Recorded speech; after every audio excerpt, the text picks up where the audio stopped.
This is Daniel, a passionate outdoorsman known for embracing the wild, rain or shine. On his YouTube channel, English Woodsman, he shares his love for wild camping and immersing himself in nature, bringing viewers along as he faces the elements with a constant smile and unshakable positivity. Whether it's howling wind, heavy rain, or freezing cold, Daniel never lets the challenges of the outdoors dampen his spirit. But in this particular video, even he was pushed to his limits by something completely unexpected, something that turned a peaceful evening in the woods into a painful and unforgettable encounter. It's May 4th, 2023, and Daniel is off on another solo adventure. With his usual excitement, he arrives in a remote forest, eager to unwind and reconnect with the natural world. As the birds sing and leaves rustle overhead, he sets off on a walk through the woods, scouting for the perfect spot to fire up his brand new grill and cook a hearty meal. Instant grill.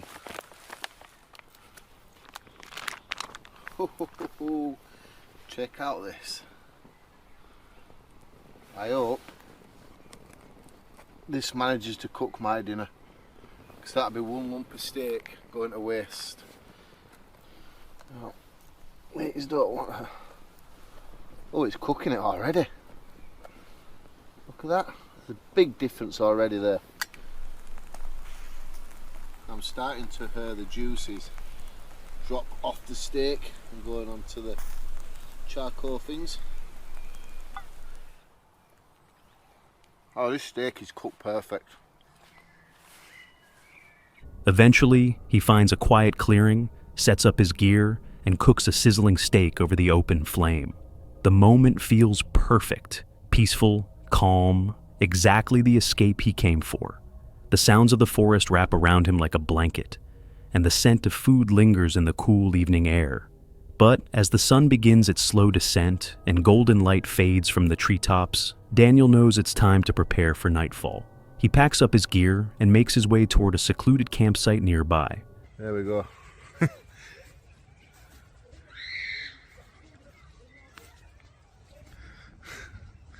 I've just been called a sad old git.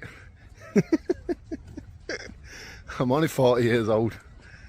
I've been abused by a load of young kids. Call me a sad old git. Wow. Right, so you can see it's starting to get a little bit darker now. Most of the street lights are coming on. I've just been laying down on my bag. I think I fell asleep for about half an hour. I'm going to continue just laying down, just till it gets a little bit more darker, then I can get set up. Right, so I thought I'd show you what I'm using. Well, I can get away with having the light on.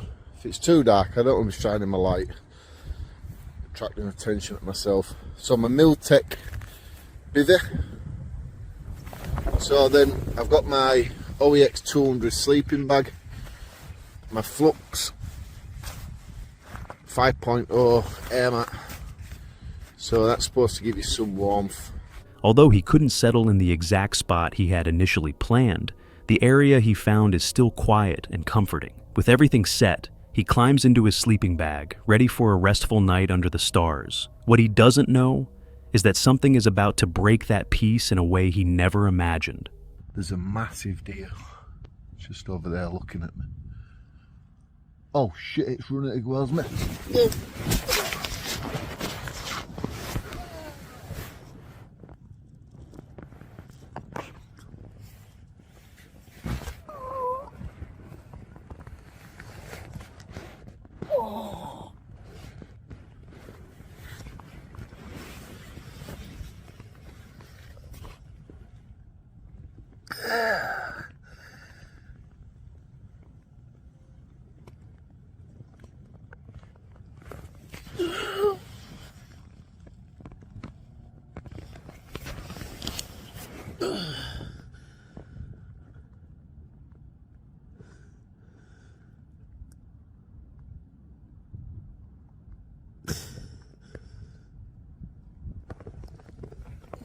Let me get my breath back.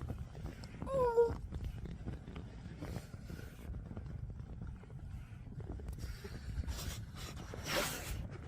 Hours later, deep into the night, Daniel is suddenly jolted awake. Out of nowhere, a massive deer burst from the darkness, charging directly at him and slamming into his stomach with incredible force. The impact knocks the wind out of him instantly. Gasping for air and stunned from the blow, he clutches his ribs in agony, struggling to understand what just happened. Disoriented and in pain, Daniel realizes the deer must have been startled, perhaps unaware of his presence in the tall grass until it was too late. It's a terrifying reminder that even in moments of stillness, the wilderness can be as unpredictable as it is beautiful. As the adrenaline fades and the pain sets in, Daniel knows he can't stay out there for the night. Not like this. Every breath feels sharper than the last, and the risk of further injury is too great. With visible disappointment, but knowing it's the right call, he begins to pack up his gear. The walk back to the car is long and difficult, each step a painful reminder of how quickly a peaceful escape can turn into a survival situation. Daniel makes it out safely, but the experience leaves a mark. This video is a powerful example of the risks that come with wild camping, and a sobering reminder that even seasoned adventurers aren't immune to the raw, unpredictable nature of the wild. This clip captures the terrifying journey of three teens who decide to explore an abandoned house, drawn in by its eerie, decaying presence and the rumors that surround it. At first, it seems like just another urban exploration. Broken windows, crumbling walls, and silence thick with mystery. But the moment they step inside, it becomes clear that this place is far from ordinary. Thickest near the entrance to the basement. The entire place feels wrong, as if something dark still lingers there. But despite their instincts screaming at them to leave, curiosity pulls them deeper. They decide to head down into the cellar. As their flashlights cut through the pitch-black basement, the boys are met with a horrifying sight. Good puke.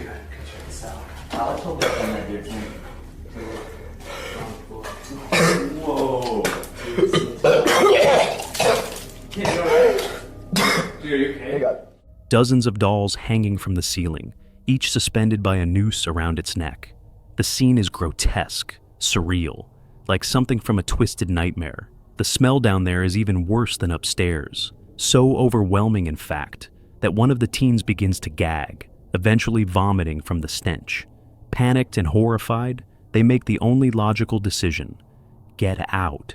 Now. But just as they turn to escape, something happens. Did you hear that? Go! Oh my god! Oh my god! Oh my god! Oh, the police are open! Okay, you gotta go. The door's locked. Get open! There's scratches. Go! What's happening? Get off! What's going on? Hang on. What's... John? Get off! What? Dude. Okay. Did you hear that? Fuck.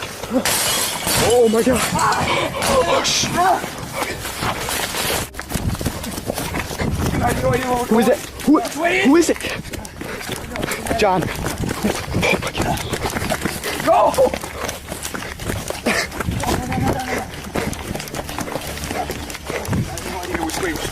Where are we? In the chaos and confusion, two of the boys manage to flee the house in sheer panic. But one of them, the third, is left behind. The camera captures his frantic screams echoing through the dark halls as something seems to hold him back. Help! What's happening? Get off! What's going on? Hang on. What's... John? His cries are filled with pure terror, as if he's struggling against something unseen, something powerful. Outside, his friends are frozen, torn between running and returning for him. But the fear is too much. Eventually, the third boy stumbles out, pale and shaking. John, leave me alone. Dude, shut the camera! But what happened in those moments he was alone inside remains a mystery. When asked, he refuses to speak. His face is blank, his body trembling. Whatever he experienced in that basement, whatever he saw or felt, he simply won't talk about it. The three of them drove off that night in silence, their hearts still pounding, the darkness of that place clinging to them like a shadow they couldn't shake. They escaped the house. But the fear, that never left. And as for what truly happened in the basement of that abandoned home, we may never know. What's up, Silent Nightmare family? I have something huge to share with you today. We just crossed an incredible milestone, 50,000 subscribers. But now it's time to set our sights even higher. If we hit 100,000 subscribers by the end of September, 10 lucky subscribers will each receive a $50 gift card. You can choose any gift cards. That's $500 in total prizes as a thank you to this amazing community. It's super easy to enter. Subscribe to the channel if you haven't already, like this video, comment below with your favorite Silent Nightmare video or your scariest camping story. That's it. Let's hit 100K together and celebrate the only way we know how, with a massive giveaway. This video was captured by Adam, an adventurer and explorer known for his popular YouTube channel, Adam Mark Explores. With a passion for uncovering the eerie, the abandoned, and the forgotten, Adam has ventured into everything from derelict water parks to crumbling mansions said to be haunted. No location is too bizarre or too terrifying.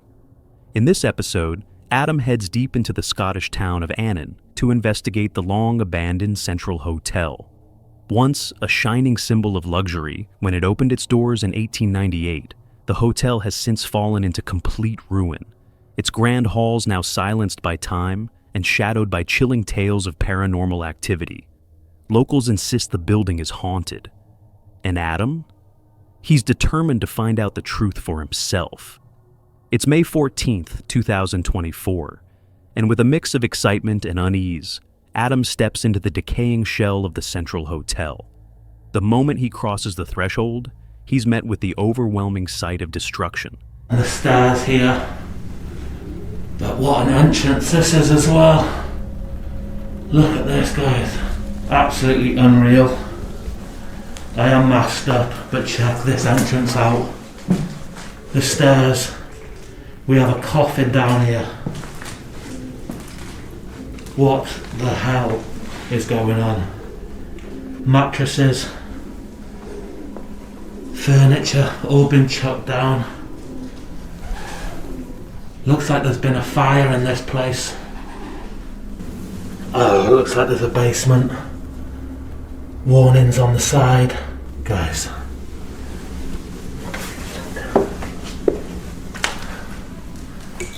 Bit brighter in this room. But another bar area.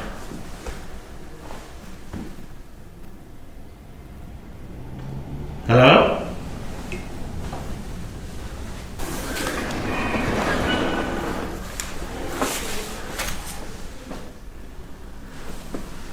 Could have been the pigeons.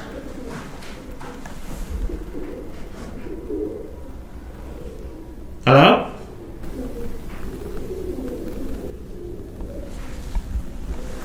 Guys, gonna make our way up these steps. Debris litters the floors, walls are cracked and crumbling, and nearly every surface is layered with thick bird droppings. The air is stale, heavy with age. Above him, the rustling of pigeons echoes through the halls, but beneath those familiar sounds, something else stirs. Faint voices, soft footsteps, sounds that seem to come from deep within the building. Are they just echoes, or something more? Adam hesitates, but curiosity wins. With cautious steps, he begins exploring the upper floors, drawn by the whispers and the strange energy that seems to fill the air. Check this out. Huge skylight at the top. This is unreal. I am masked up, obviously, because the amount of bird poo in here. Dead birds, all over the place here. Look at this. Absolutely everywhere. Whoa! Pigeon eggs. Nearly fell down that hole then. No way. The electric's still on. What? How on earth? is the electric on in this place. That is crazy. DVDs on the floor. I mean, the place looks like it's been abandoned for 30 years. The electric's still on. That is absolutely blowing my mind. The hotel's old architecture, ornate and beautiful despite its decay, hints at a once glorious past now lost to time. He searches every room, every hallway, but there's no one. Just the ever-present flutter of wings. Still, the eerie sounds linger. Voices that can't be explained. Footsteps where no one walks. Wow. Never in all my days have seen a place in this condition. Still having electricity. Look at the colour coming through that skylight. Straight down.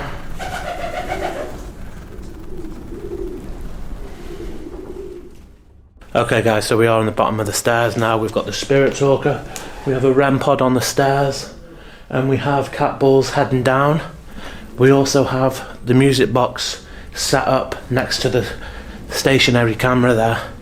I'm just going to do a few shout outs, see if we can get any responses, any noises, and hopefully something playing with the equipment. Is that okay? Do you mind me being here to start off with? Can you set that red light again for me, please? It'll just change colours. It'll go to blue, green, yellow. Thank you.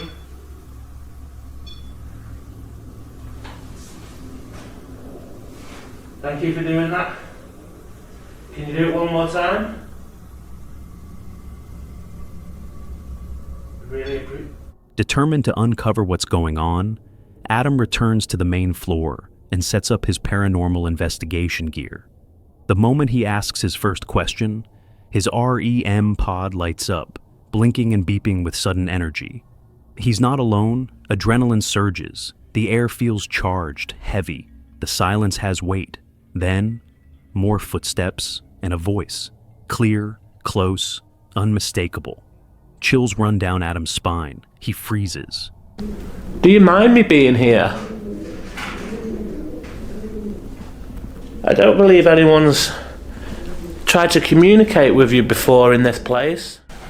Man, this bird poo's really getting on my chest. I'm not going to be able to stay here forever. Maybe just a quick one today. I just heard walking. Hello? Cursed land. Cursed land. Is this land cursed that this building's on?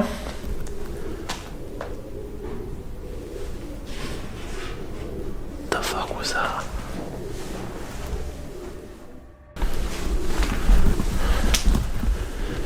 Whose this wheelchair? I make noises. You make noises. Can you make a noise for me now? Can you make this noise?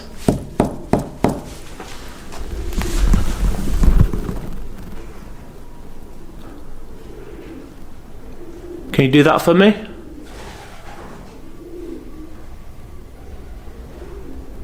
It's difficult with the pigeons because I know they're making a lot of noise up there. Could you maybe spook the pigeons so they fly off?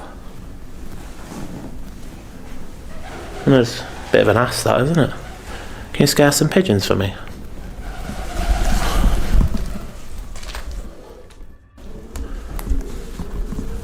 Just want to say hello, really.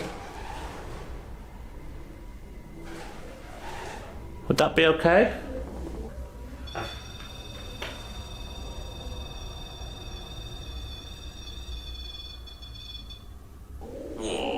War. Did you pass away in the war?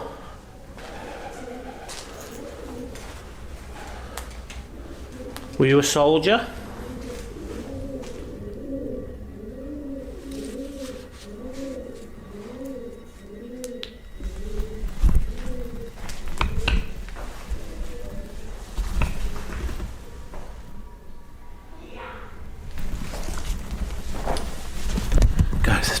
here. Was it a person? A spirit? Something else entirely? Shaken but still determined, he gathers his gear, ready to bolt if things escalate, but he isn't ready to walk away just yet. If something truly is haunting this place, he wants proof.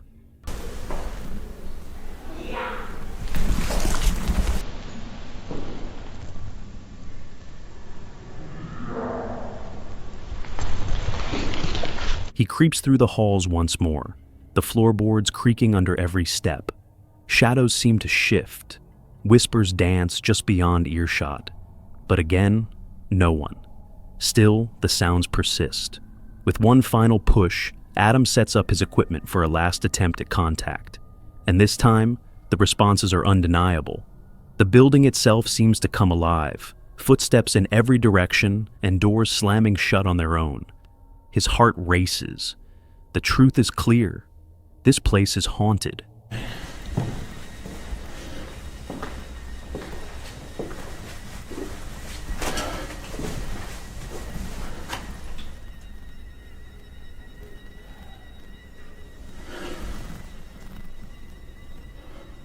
%. Heard somebody shouting. I wouldn't have packed all the gear up if I didn't. Came from this way.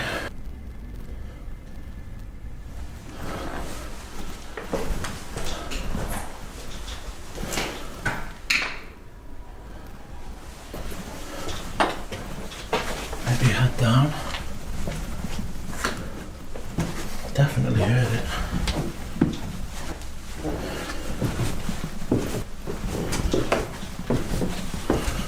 Locked. What the hell?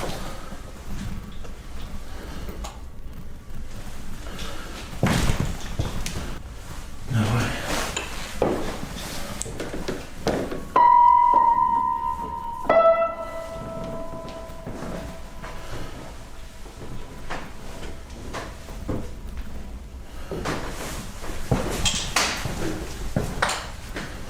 So if there's anyone that wants to speak to me now, if I've already heard your voice, come speak to me through this device in my hand.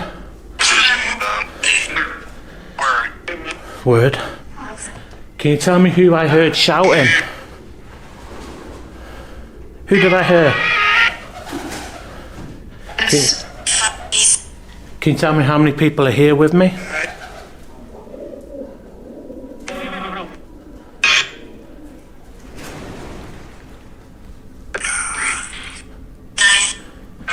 Nine. Can you tell me why you're still here? Is there a reason you can't leave?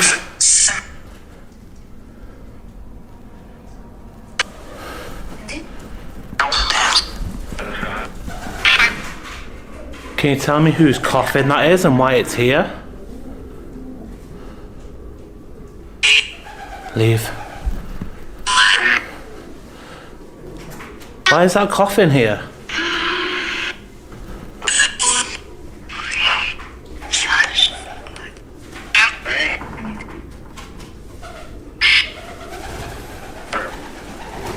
Just heard walking right above me. Can you tell me how long you've been here?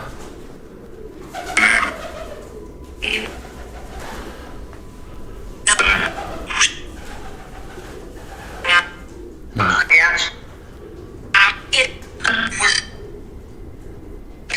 Can you tell me how you passed away?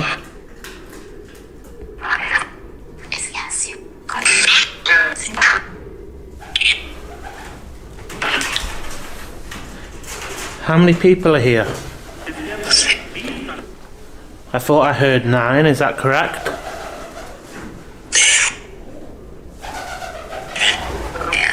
Yes.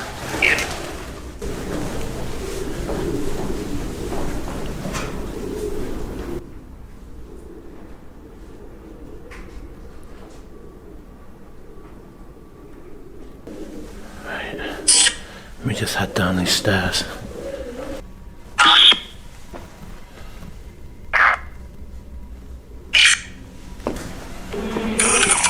I'm not gonna lie, this place is freaking me out, especially being here on my own.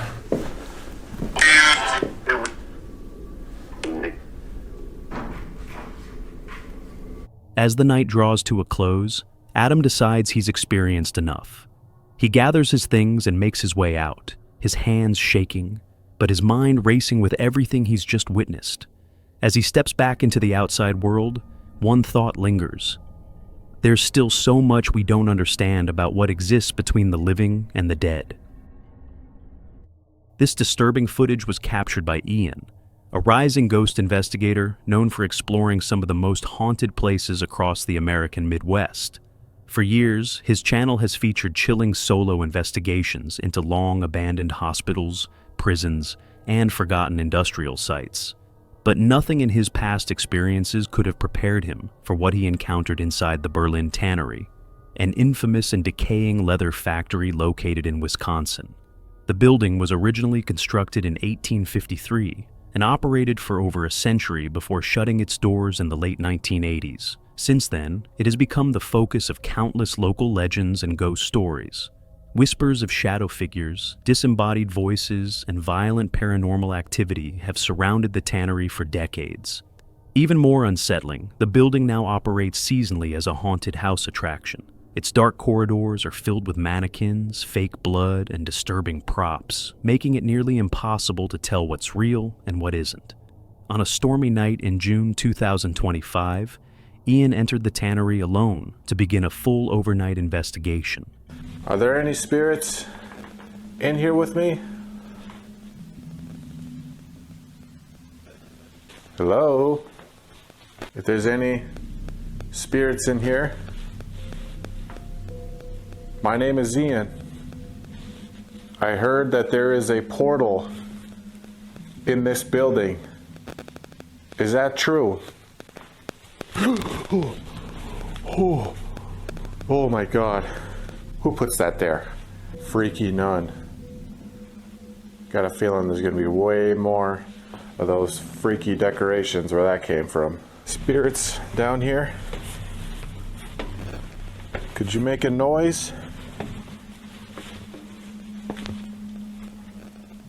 This is the door. He started in the basement, a place known for its oppressive energy and violent encounters. Locals refer to the spirit believed to haunt this area as the Toucher, said to make physical contact with those who dare to enter. Within minutes, Ian began to feel sudden drops in temperature and sensed a heavy presence lurking nearby.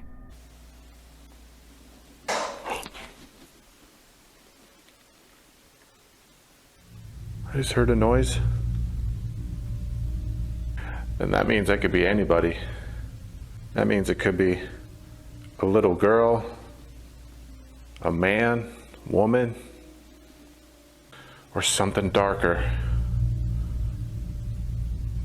Why don't you come out and show yourself? Why don't you come show yourself in one of these photos? That is, unless you're afraid. Seems like you're afraid of me in here.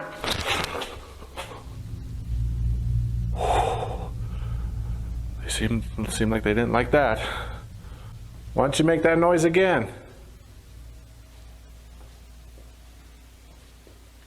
You can do something louder than that, can't you?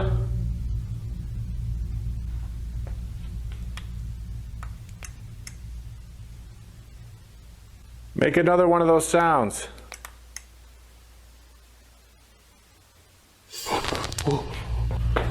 Okay. What the hell? I just felt a rush of cold air right next to me. While scanning the dark basement, he experienced strange noises echoing through the halls and what felt like something cold brushing across his back. This is terrifying. Oh God.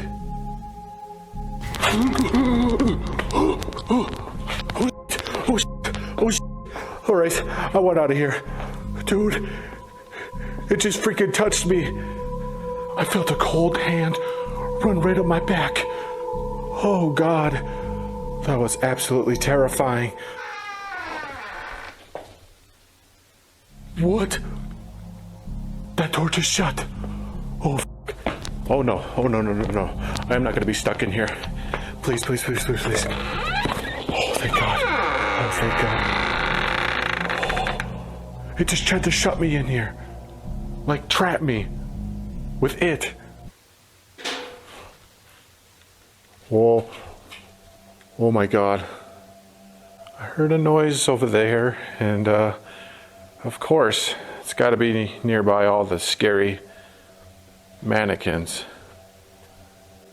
Upstairs, the atmosphere grew even more sinister. The second floor housed the old haunted maze, now littered with broken mannequins and torn decorations. But these weren't just remnants of a staged attraction.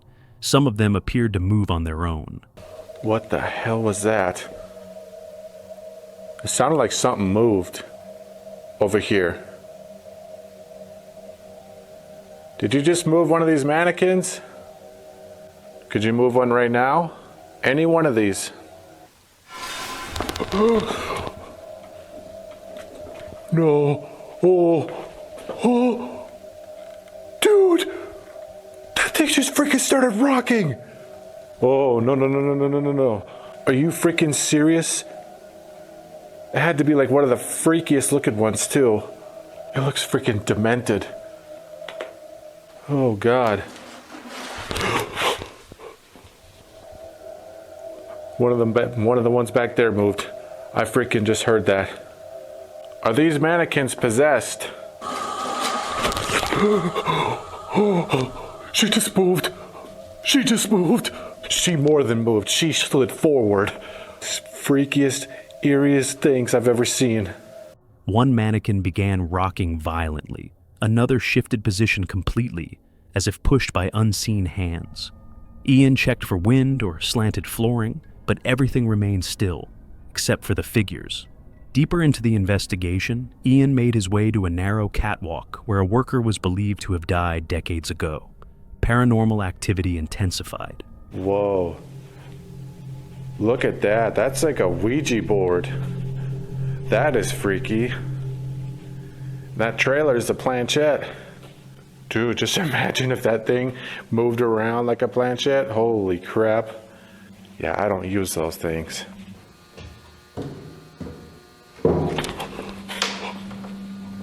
Dude, it sounded like footsteps up there. Like hard, heavy footsteps. Oh my God. My heart is racing. Gosh, these stairs are steep. Oh, I finally can see. Jesus, walking on this thing in the pitch black, I feel like I'm gonna fall over this railing. That totally makes a lot of sense. Whoa. What the hell? Something just moved down there. Holy shit. Oh my God. Just look at that. What is that? That's like a cart. And it just freaking moved. Holy shit. An old cart, which had been sitting idle beneath the catwalk, suddenly rolled forward with no visible cause. No breeze, no slope, just movement in an otherwise dead-still building. But the most terrifying moments came near the heart of the second floor, an area rumored to house a spiritual portal. People who've stood in this room have reported time lapses, blackouts, and sudden bursts of aggression.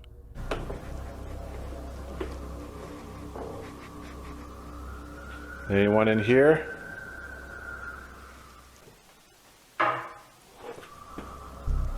Sounded like something in there. If there's anyone in there, could you peek out from this doorway? Man, I get a creepy feeling looking in there.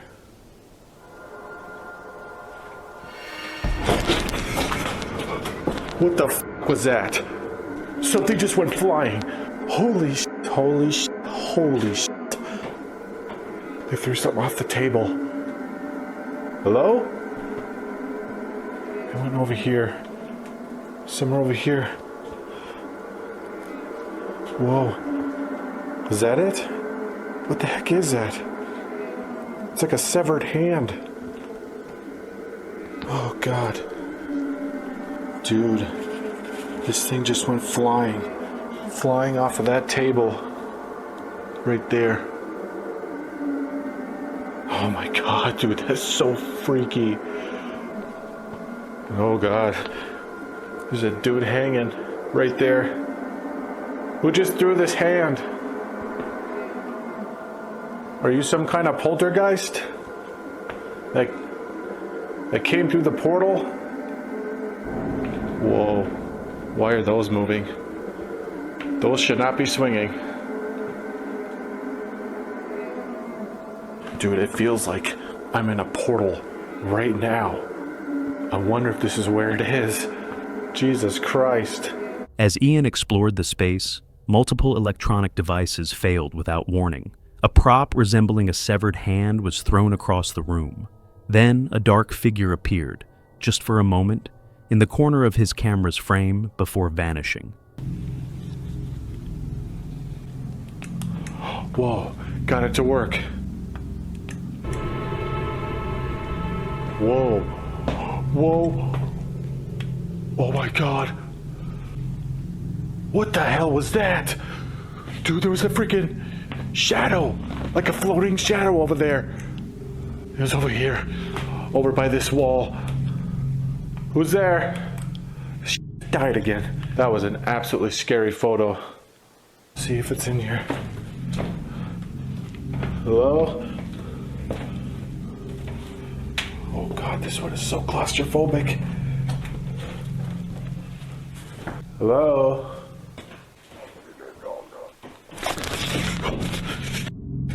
Holy shit, dude, that sounded freaking demonic. I'm not dealing with that. Hell no. Feeling drained and mentally foggy, Ian left the building briefly to regain focus. But something compelled him to return. He ventured into one final room, an old nursery setup now used in the haunt, where stories mention the spirit of a young girl. The energy shifted immediately. Static electricity in the air. A sense of being watched. It's creepy. Oh, I think I'm gonna try a K2 session. See if I can communicate with her. All right, Megan. I brought you a toy here. How did you end up here? Did you die here? If you didn't die here, did you come through the portal? The portal that's here. So why do you choose to stay here? Do you just like it here? Yes. Well, that's good. I don't know, sometimes I know they say that darker entities can pose as a little girl, and I don't know, sometimes for some reason, I'm just worried. It's going off again. It's going off right after I said that too. Megan, are you who you say you are, Megan? Are you being honest? I really don't. Oh my God. What was that? That was like a creepy breath. All right, that's it. That's it. I'm done. I'm sorry, Megan. I just don't know who I'm communicating with. I hope you understand.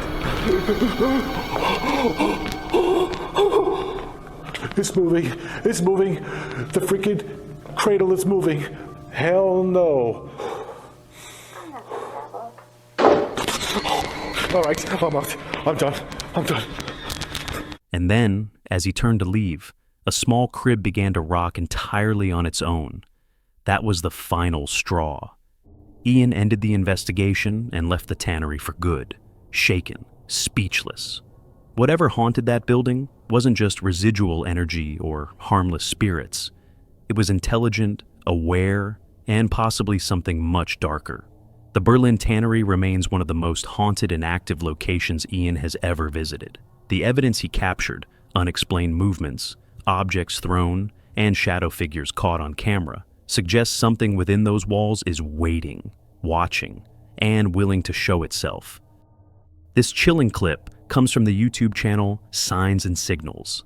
But before we get into the story, we want to take a moment to send our deepest condolences to the family and friends of Dell, who sadly passed away on December 29th, 2023. Dell, along with his close friend David, built Signs and Signals into a channel known for its fearless exploration of the unknown. From investigating abandoned, haunted buildings to camping overnight in graveyards rumored to be cursed, the duo was relentless in their pursuit of answers, always choosing curiosity over fear. In this particular video, filmed on August 10th, 2022, Dell and David venture deep into a forest known for its chilling paranormal legends. Their plan? To spend the night camping in one of the most remote parts of the woods, completely off the grid, surrounded by silence and shadows. Fully prepared and in good spirits, they begin their drive down a narrow dirt road, surrounded by dense trees and darkness. I think that's enough B-roll there. Yeah.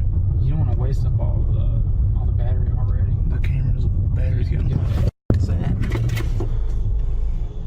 Deal. What the f***, dude? I'm zooming in, I can't. Deal. What the f? What the f*** are you supposed to do? Ain't nobody supposed to be out here? Oh, shit. That just walked in the woods.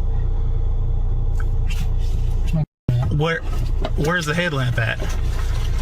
The headlamp should be right there. Like he didn't, like he stopped. Did he turn off the light? Can you see in there? No, I can't see. I'm zoomed in. I can't hardly see. Don't zoom in. It ain't gonna help.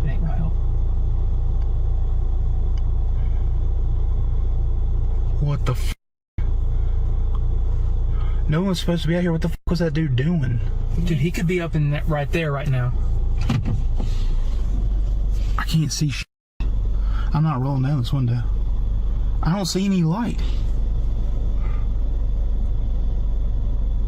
What the f did we just walk in on? What was he holding? What are you doing? I don't know. As they make their way toward their chosen campsite, the atmosphere becomes heavier. The forest feels off, but they press on until something unexpected happens. Just ahead, on the side of the road, stands a man.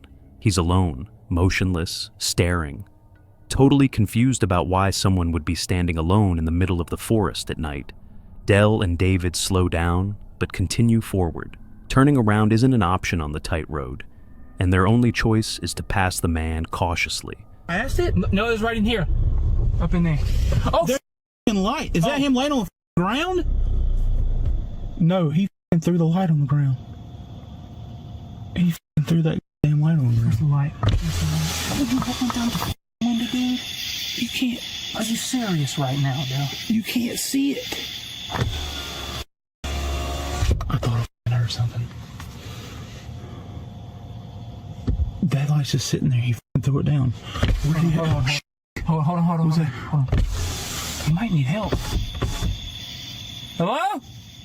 You need help? We. Dad, the motherfucker don't need help. David, what the hell are you doing? Hello? I already tried that. He don't want none. I'm trying to hear. You dumb motherfucker. Okay, come on. Hey, actually, this ain't even what we're supposed to be here for. Dude, I couldn't hear or see anything out there. It's so pitch black. Damn.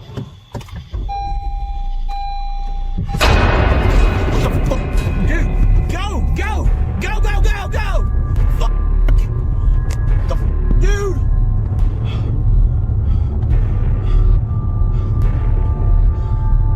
How about I have a heart attack? Rattled by what they'd seen, they continue deeper into the forest, hoping to find a wider clearing where they can safely turn the car around. Eventually, they find a spot, and without hesitation, they swing the vehicle around, knowing full well they now have to drive back past the same place where the mysterious man had been. Doors locked, nerves high, they drive. Eyes scan every shadow, every tree, every inch of the roadside. But the man is nowhere to be found. Back on the main road, a wave of relief hits, but the tension doesn't fully leave. Something about that encounter sticks with them. The way the man stood there, the way he vanished, the silent intensity of it all. Who was he? Why was he alone in the forest at night? And perhaps most unsettling of all, why did he react the way he did when all Dell and David wanted was to make sure he was okay? It's a moment that haunted both of them long after it happened, and for many of their viewers, it remains one of the most disturbing encounters ever captured on their channel. A chilling reminder that sometimes the scariest things in the woods aren't ghosts or legends, but the unknown people we aren't meant to meet. This chilling clip comes from the YouTube channel Uncharted Travel, where Brenner documents his exploration of some of the world's most haunting and fascinating abandoned places.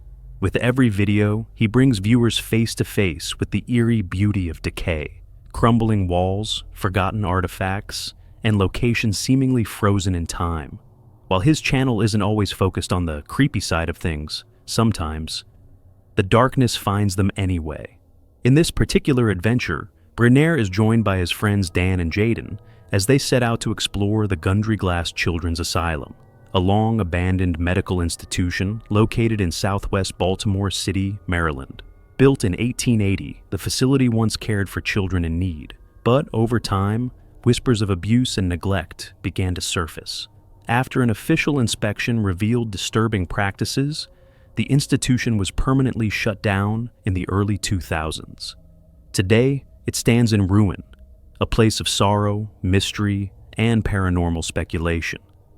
Widely considered one of Baltimore's most haunted locations, it was simply too compelling for the trio to resist. It's September 10th, 2019. Twilight hangs low in the sky as Brenner, Dan, and Jaden arrive at the asylum. The overgrown grounds and decaying facade cast long, looming shadows as the last light of day fades. With flashlights in hand and nerves held tight, they find a way inside. The exploration begins. Oh, that's a pretty sweet fireplace. Yeah, there's a bunch of them. It's really interesting just to see all this stuff. Yeah, no worries.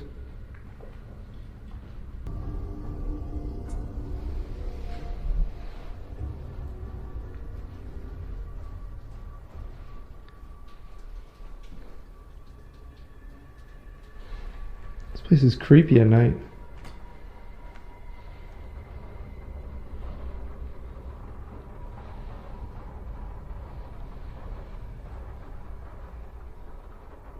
Into the basement here.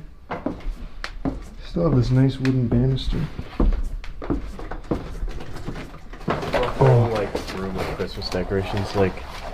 Where, in there or? No, down there. Oh, damn, there's so much black mold. Like there's like the room is. Inside, the building tells its story: peeling paint, rusted beds, scattered files, and silence thick enough to feel.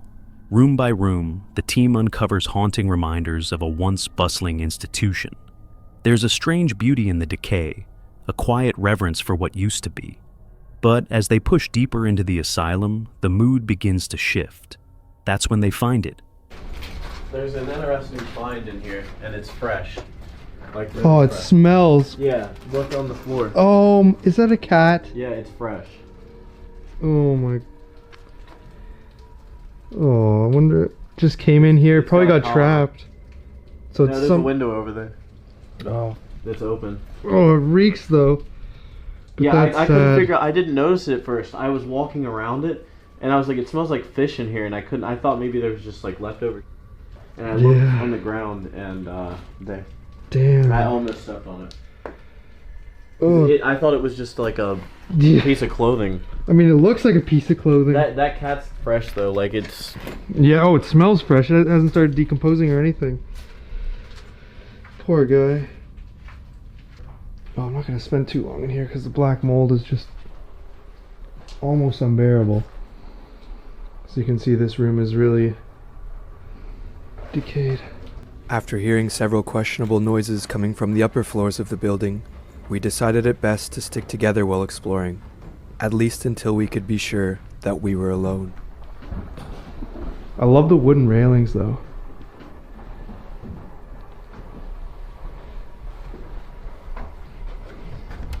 What is this section?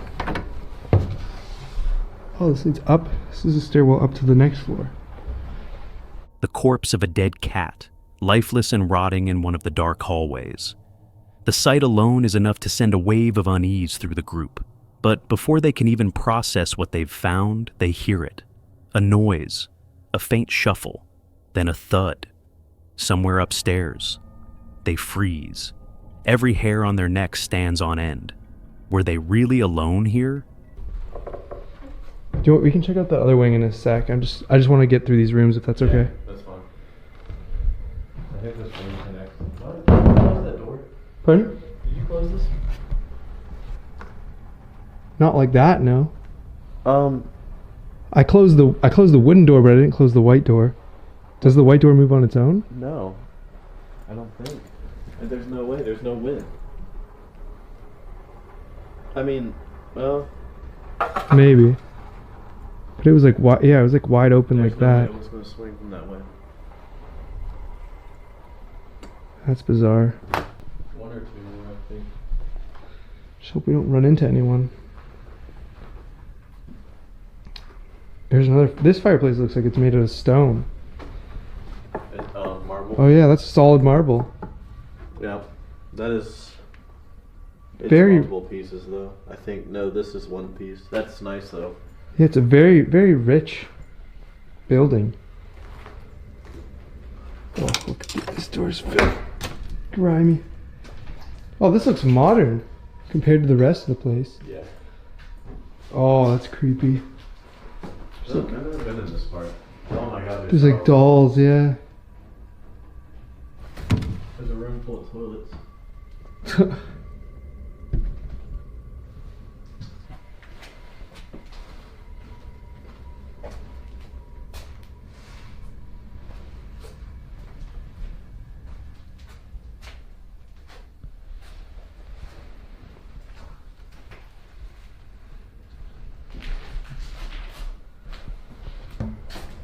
Oh, this is that wonky stairwell that we saw. See how it just like wraps around?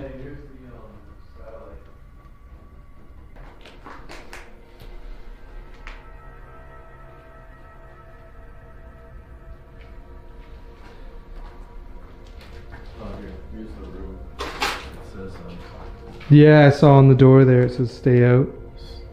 Ross. Looks like they got some sort of string here.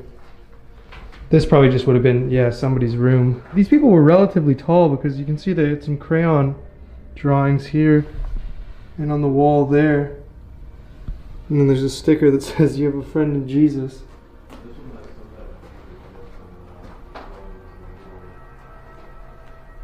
Upstairs. Oh, do you hear that? It sounds like one of the toilets is going off. Yeah.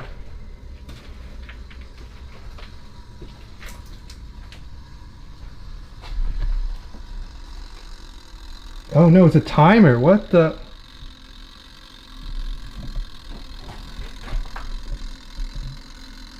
Did you wind up this timer?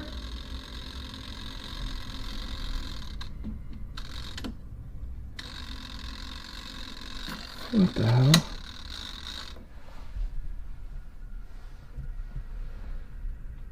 That was for a jacuzzi, it says right there. There's the instructions.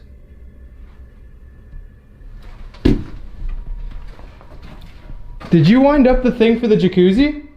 There's a jacuzzi? This thing was going off right here. Which? This was, well no, because this was wound up and it was making a noise like that. Did you hear that? Yeah, no. That was some... Still, they press on. The deeper they go, the more intense the energy becomes. Shadows seem to move in the corners of their vision, and every step echoes like a warning through the empty halls. The air feels heavier. Time seems to stretch. With Dan staying back to keep watch, Brenner and Jaden cautiously continue, their lights cutting through the gloom, their eyes scanning every crevice, every doorway, every shifting shadow. Then, another sound, ticking, software rhythmic, mechanical, a timer. Damn. Yeah, well somebody wound up the jacuzzi there, or that jacuzzi timer. That is too creepy. Gotta wait for this. Oh, does it lead out on the roof? Yeah, that's where I was just at. Oh, this is too cool. don't know if I trust these boards though. Oh, careful. Having explored the entirety of the sanitarium, we made our way back down to the foyer, where we told Dan what had happened with the doors and the timer. The events intrigued him enough to want to check out the upstairs for himself. It wasn't long after that we made another disturbing discovery. You said you found another dead cat? Yeah. They put a flower with it? Yeah, that's what I'm saying. Damn, that's messed Is up. somebody killing cats and just... I don't think so. I think... Because how else would it have gotten up here, that door? It wouldn't have been able to move the door. Wait, was the door closed? Yeah, it wouldn't have been able to move this door. Oh yeah. That's the only way into this section? Yeah. Are there any open windows or... Nothing that a cat, it's all boarded up. I've been through this whole section. This door. No! The door just opened by itself. No. Which one? That door just opened by itself. That door just opened by itself. One thing I didn't notice about this door Are you sure it is wasn't? that it locks from the outside.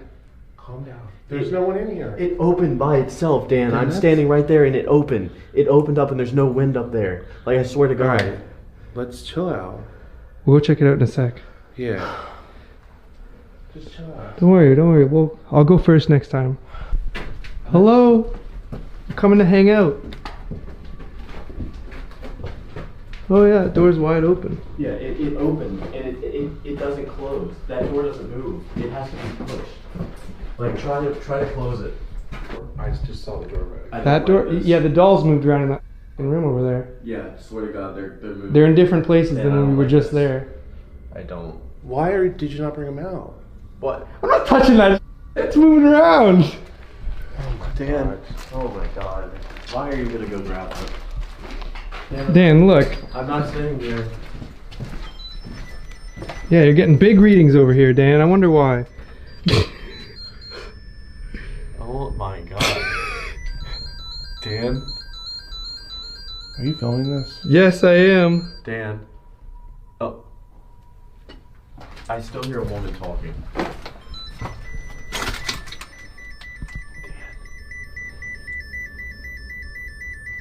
Dan, those dolls are in a completely different place from when we last saw them. See how it's over by the wall now? It was over by the closet before. You guys probably kicked it when you were looking in the door. No, Dan. I'm pretty sure I would have known if I kicked a doll. There was no way I kicked it. I mean, I'm gonna have to review the footage, but I'm pretty sure that doll was up there. There's no way I kicked it 2 feet.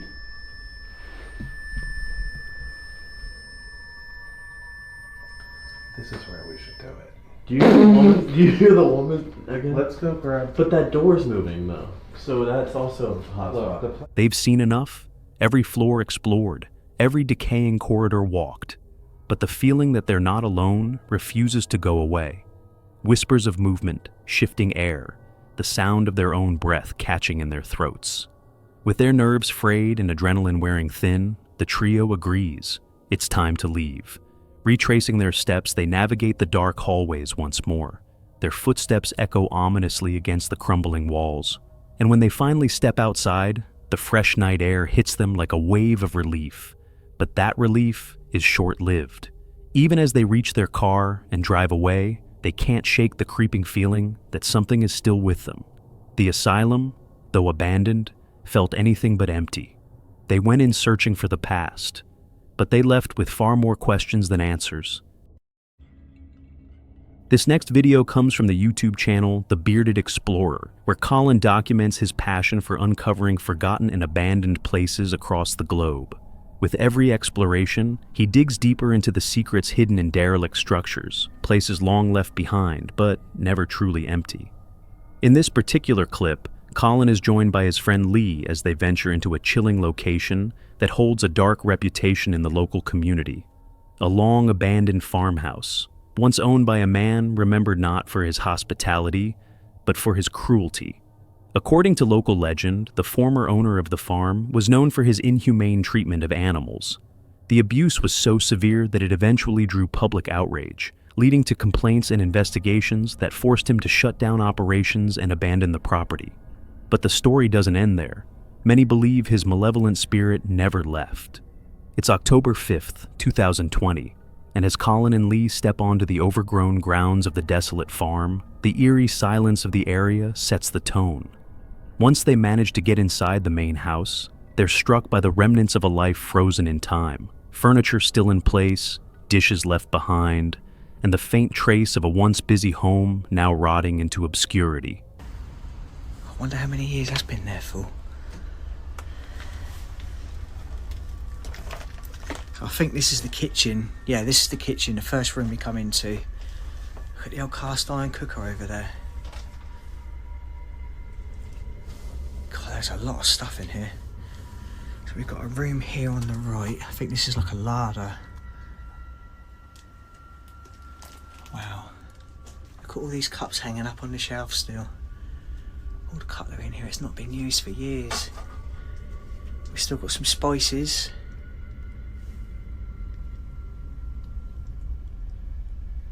God. This is crazy. Wow. It's really old, isn't it? Size of it. Yeah, I know. That looks like the tiger from Thundercats. Who remembers Thundercats? Show me age, I know. Some more photos on the wall there. There's one there of a small boy holding what looks like 2 baby monkeys. Yeah, it is, 2 baby monkeys. Oh. An old TV that's fallen over down there. Sadly, the picture frames are broken. Ugh, she's creepy. Oh, look at these old photos up here, look. Room by room, their fascination deepens. Questions fill their minds. Why was so much left behind? What really happened here? How could a property of this size simply be abandoned and left to decay? But then, something happens. Oh, there is something about this property. I'm getting a really, really bad vibe about it. It's making all the hairs on the back of my neck stand up.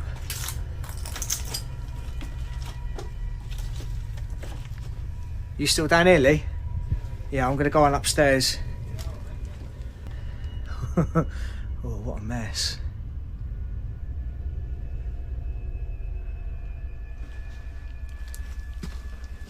God, look at the cobwebs on here. And the dust. Is that bones? Yeah, there's actually bones buried in that mattress. Oh, that's really creepy. Oh, no, I don't like that. Oh, look at all those picture frames there. God, they look old. And I've just noticed there's a picture there of the Duke and the 2 boys. Wow. That's quite cool. Look at this. The old radio. And the old TV. All the cobwebs. And all these books in there as well. I wonder what's in those. What the hell? Lee? Where are you? Are you downstairs? Yeah. Oh my God. This wardrobe door is just swung open. What the hell? I don't even think that was the wind. That was really weird. That wardrobe door has just literally swung right open like that and banged on the side. Very windy out there. No, it's... What the hell was that?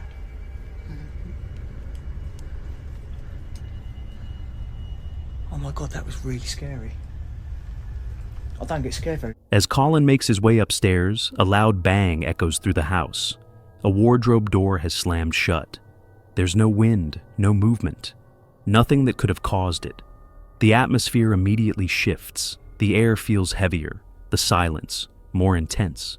Rattled and unsure, Colin steps outside to catch his breath. He takes a moment to walk the perimeter of the property, hoping the open air might help him shake the unsettling feeling that now lingers like a fog. Oh, that was really creepy. That's done me in, that has. Oh. Okay guys, time to leave the house and go and check out the bits and pieces outside. And yes, there is. It's a tractor. Oh, there's 2. Look, there's a Land Rover pickup as well. Oh, look at that. That is cool. That is really, really cool. Just trying to work out what that is. Is it an old Ford?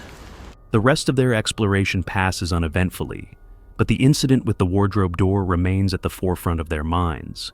Nothing else moves, no more sounds, just silence, and that one unexplained event. As they finish exploring, Colin and Lee are left with more questions than answers. The sheer amount of belongings and debris scattered across the site tells the story of a place once lived in, then suddenly abandoned. But that door, that bang, was it just a draft, a trick of the old structure, or something far more disturbing? One thing is certain, Colin and Lee weren't interested in sticking around to find out. This is Will, a seasoned traveler and the face behind the YouTube channel Will's Whereabouts. Known for his passion for vehicle camping, Will has spent years exploring the world, living life on the road, and embracing the freedom that comes with it. Whether he's tucked away in remote forests, testing out the latest camping gear, or simply soaking in the beauty of solitude, Will has built a loyal audience by sharing the highs and lows of van life. But adventure isn't always sunshine and scenic views. Sometimes even the most experienced explorers encounter situations that catch them off guard. And this clip is one of those moments. It's April 2nd, 2021. Will has planned yet another solo stealth camping trip, something he's done countless times before. For him, there's nothing better than escaping the daily routine, finding a quiet, hidden spot, and enjoying the simple pleasures of life in his van. After loading up his gear and making a quick stop to grab a bite to eat. Oh, that is a hefty portion of chicken katsu.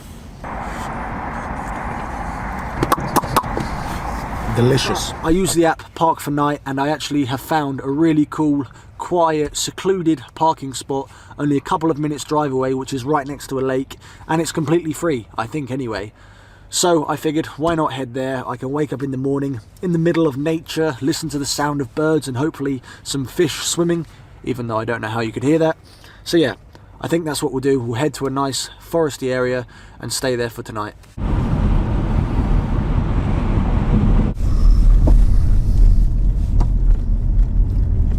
Will sets off to find the perfect spot for the night. The sun is already dipping below the horizon, and the last traces of daylight are fading fast. He's got a particular place in mind, a parking area that seemed ideal when he found it online. Quiet, secluded, perfect, or so he thought. As he arrives and slows to a stop, something doesn't feel right. What looked fine on the map now feels eerily desolate in person. The silence is heavy, the surroundings off. Will sits for a moment, trying to shake the feeling. Maybe it's just the darkness playing tricks on him. After all, he's done this 100 times before. Hate to say it, but I'm going to. I think this place could also be another dogging location. Right off the M25. So anybody who's tired looking for some hanky-panky can have a good time. And there are woods right at the back. Why on earth do I always find places like this? There's a van there, there's a few cars there. Do you see what I mean about being a dogging spot? Right next to the forest, and somebody's literally just walked out. Why are you walking your dog at this time of night? Surely not. Honestly, this place definitely has something dodgy going on. I've just gone for a wee in the trees over there. Some guy turns his engine off, starts walking towards me. No dog, no nothing. Maybe he needs a bit of fresh air, maybe he also needs a wee. But now he's just gone back to his car. This is the first time I genuinely feel like I could be in a popular dogging area. It does make sense, to be fair, just off the motorway. With the night already fallen and a football game queued up on his screen, he decides to stay put. He locks the doors, settles into his seat, and presses play, trying to drown out the growing sense of unease creeping up his spine. But no matter how much he tries to ignore it, that sinking feeling doesn't go away. Something isn't right. Acting on instinct, Will picks up his phone and begins searching for any info about the location. Within minutes, he finds it. You can't see. Can you see? There is a bloke just there behind a tree. Oh God, what's he doing? What's he doing? Don't come here, mate. I'm actually scared. Oh God, hold on. This bloke's been doing circles around the car. Imagine if I turn the lights on. I'd probably have a queue of people outside. I'm almost 100% sure that this is a dogging spot. There is blokes just sitting in their cars at 9 o'clock on what day is it? On a Tuesday night. I know I'm doing it, but I'm filming a YouTube video. Oh my God, some bloke just walked past my car again. What's this bloke want? You are not going to believe what I've just found online. I just typed in the location where I am, which is called Ockham Common Boldmere Car Park. And I've just typed it in on Google with the word dogging after it. And it's come up with a few links. And some of the websites that come up, the first one here says, homophobic, no buggery poster pinned up at a known dogging site on Ockham Common, which is where I am now. A homophobic poster prohibiting buggery has been pinned up a tree known as the dogging site in the county. It adds, gentlemen, if you really can't find love in the specialist establishment or online, please clear up after yourselves. It all makes sense with all these cars coming in and out with people keeping their lights on and all these men that keep walking in and out. Why is there a bloke just in the forest having a cigarette? I'm gonna close this blind up. I've had enough of this. Nah, there's two blokes in the woods. Nah, what's he coming out the woods for like that? This is creepy as fuck. I am getting out of here. This is why we're moving. Cars everywhere. People sneaking off into the woods. This is not my scene. So it's time to get out of here. Articles, news reports, stories, everything confirming that this wasn't just a quiet parking spot. This was a place with a dark past, incidents, disturbances, things that shouldn't be ignored. A chill shoots down his spine. His instincts were dead on. Without hesitation, Will turns the key, starts the engine, and drives. He doesn't care where he ends up. Anywhere is better than here. The only thing on his mind now is putting as much distance as possible between himself and that place. Eventually, he finds a much safer location to park for the night. Somewhere that feels right. Calm, safe. But even as he settles into the back of his van and tries to relax, the thoughts won't leave him alone. How did I miss that? Why didn't I double check? It was a frustrating end to what was supposed to be a peaceful night. But it was also a necessary reminder. No matter how experienced you are, the road always has something to teach you. That night, Will learn to never ignore a gut feeling, and that a little extra research can go a long way when your safety's on the line.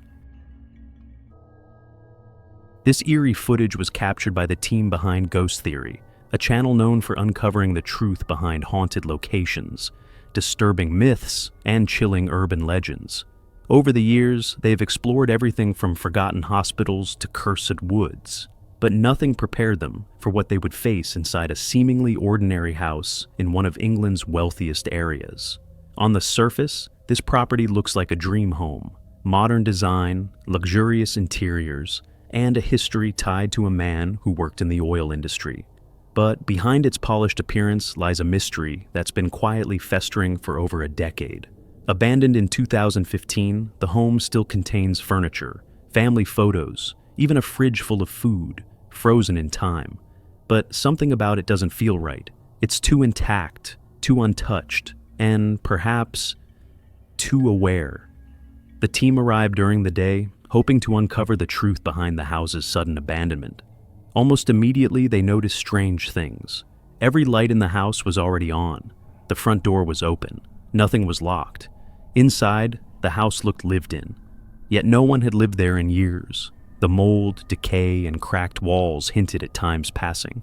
But the electronics told a different story. The house is insane, isn't it? Yeah. Just the kitchen and this room is bigger than where I live. I just look at what an incredible house.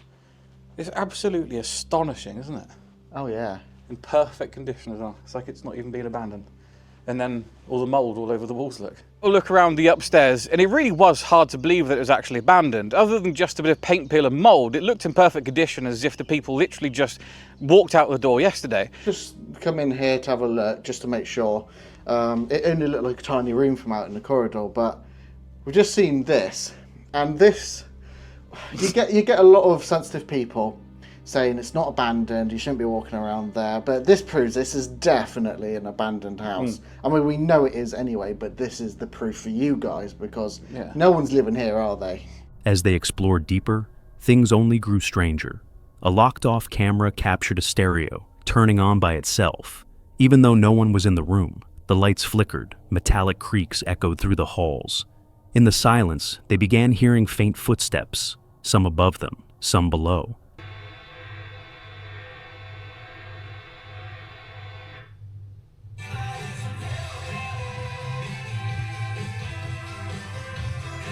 I swear I just heard music. Aeroplane. Is that what it is? I don't know. Why would they not give... What is that noise? Hang on. I can't hear anything. The world's loudest fridge. It's the humming still. No, there's... Sounds like a fucking drill.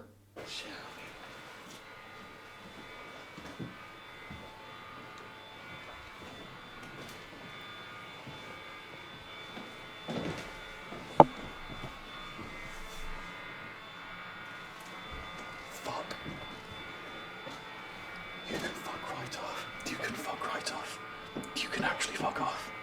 The fucking radio's on.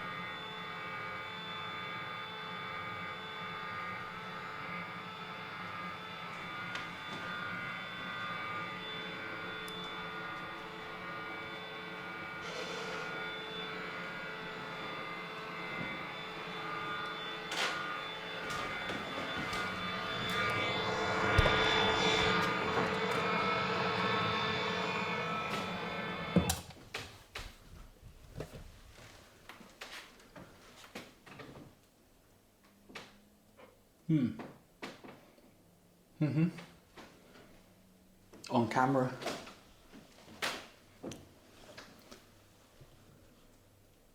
That was not on when I went upstairs. At first, they tried to rationalize it. Old plumbing, warped floorboards, maybe even a faulty boiler, but the sounds didn't stop. In fact, they seemed to respond. Then came the voices. From outside the house, a soft female voice was heard.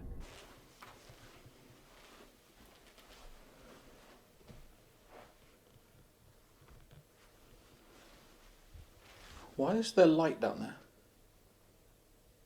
Oh, fuck off. See, it's bright down there. Is there someone here? We're both very confused about this house. There's rumours that it's haunted. We've been told that it's potentially haunted, even shown proof. Is there a shadow man in this house? Put my red light on. What the fuck was that? Oh, it's just the wall.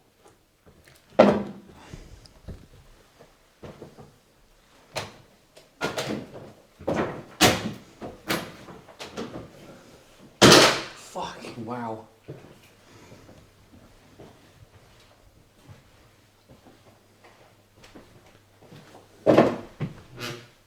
It sounds like this. It's like someone's walking around in the fucking kitchen. It's the TV. Why is the TV on? I don't know. How do you turn it? Oh, no, you're going to ask. The investigators were split. One believed it was a prank or leftover from previous explorers. The other wasn't so sure, especially after it happened again. And again. Eventually, it all became too much. A loud bang echoed from downstairs. The feeling of being watched became unbearable. Lights in rooms they hadn't entered began turning on. And finally, footsteps. I'm really confused again. We've just been having week after week of being really confused.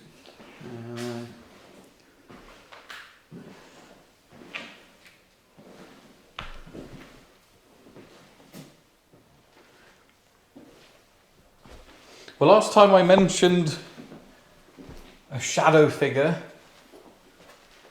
We had what sounds like walking. Can you do that again? Are you the shadow man that we've been hearing and someone else has seen? Oh, yes, it is. It always sounds like that piece of floor. Do you think, without we're trying to debunk everything again, because I know people love it when I do that, but where it's cooling down, because obviously that's moisture, it's expanding and lifting up, but it's bloody loud. Yeah. But that would have sounded loud when it popped up like that, but then it would have done it slowly. You know?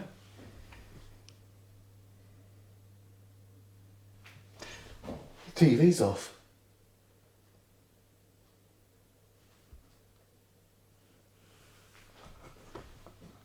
Oh, it probably would have gone off though after a while, wouldn't it?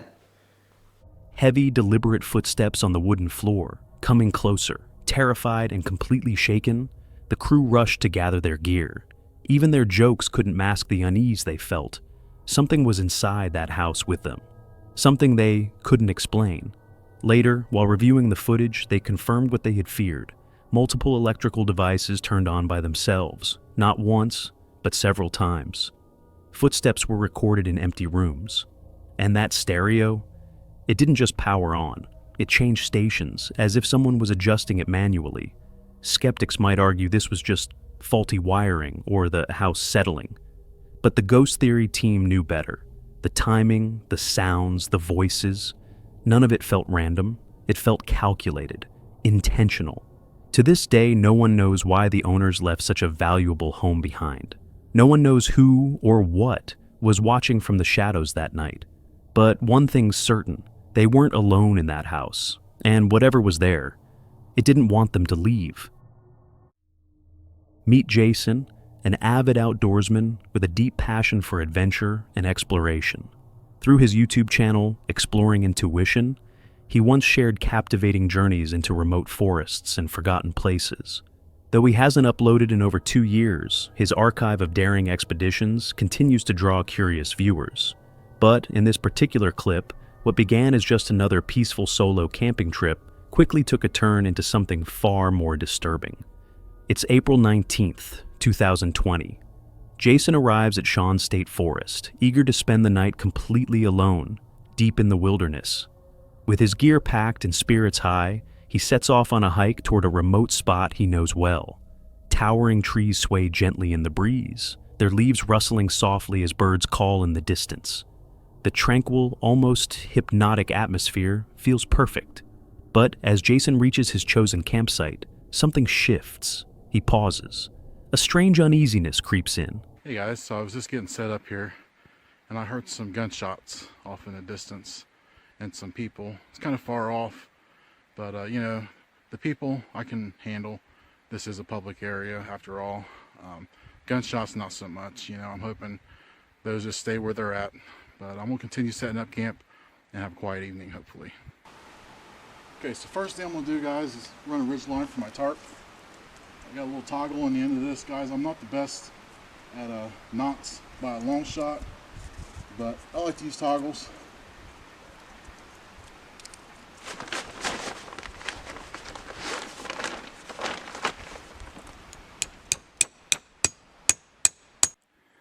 So after a few adjustments, this is what I ended up with. I had to lower my ridge line a little bit so that my tarp hung out a little closer to my hammock. And here in the hammock, I've got the sleeping bag put in already. And underneath the sleeping bag is this sleeping mat. And that should well keep me pretty well insulated through the night. Like I said, it's only going to get down to about 42, so I should be pretty good to go. Subtle but undeniable as he scans the silent woods around him. Shrugging it off, Jason sets up camp. With his hammock secured and gear stowed, the earlier tension begins to fade. This is exactly the kind of solitude he was hoping for.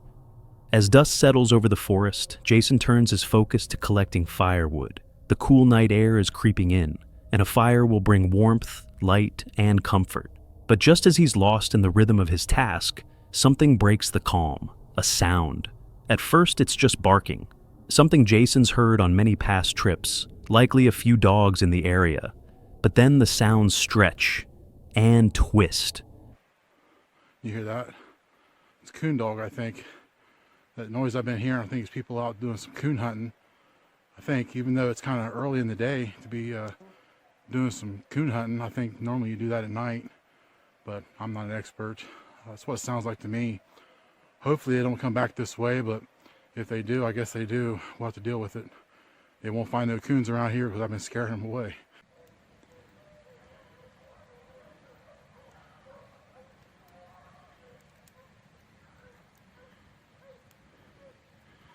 I'm not sure that's coon dogs now that I hear it. Hope that's not coyotes.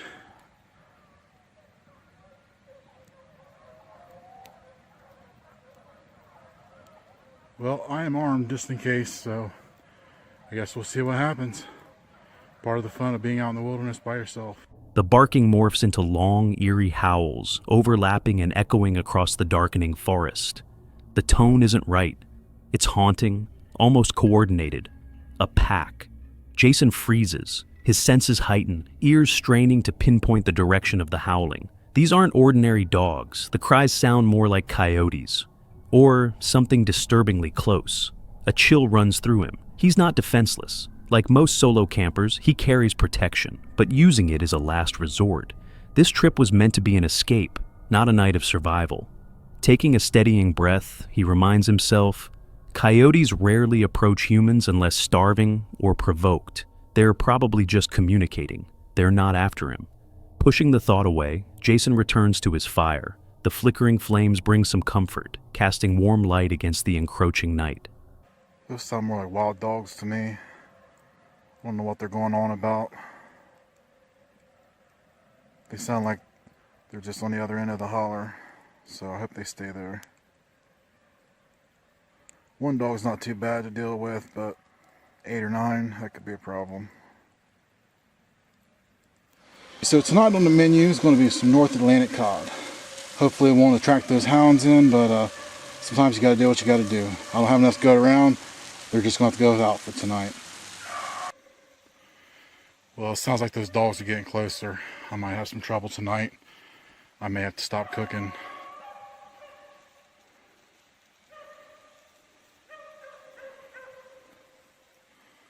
Who would have thought of all the things you're going to have to deal with in the woods, it's going to be wild dogs.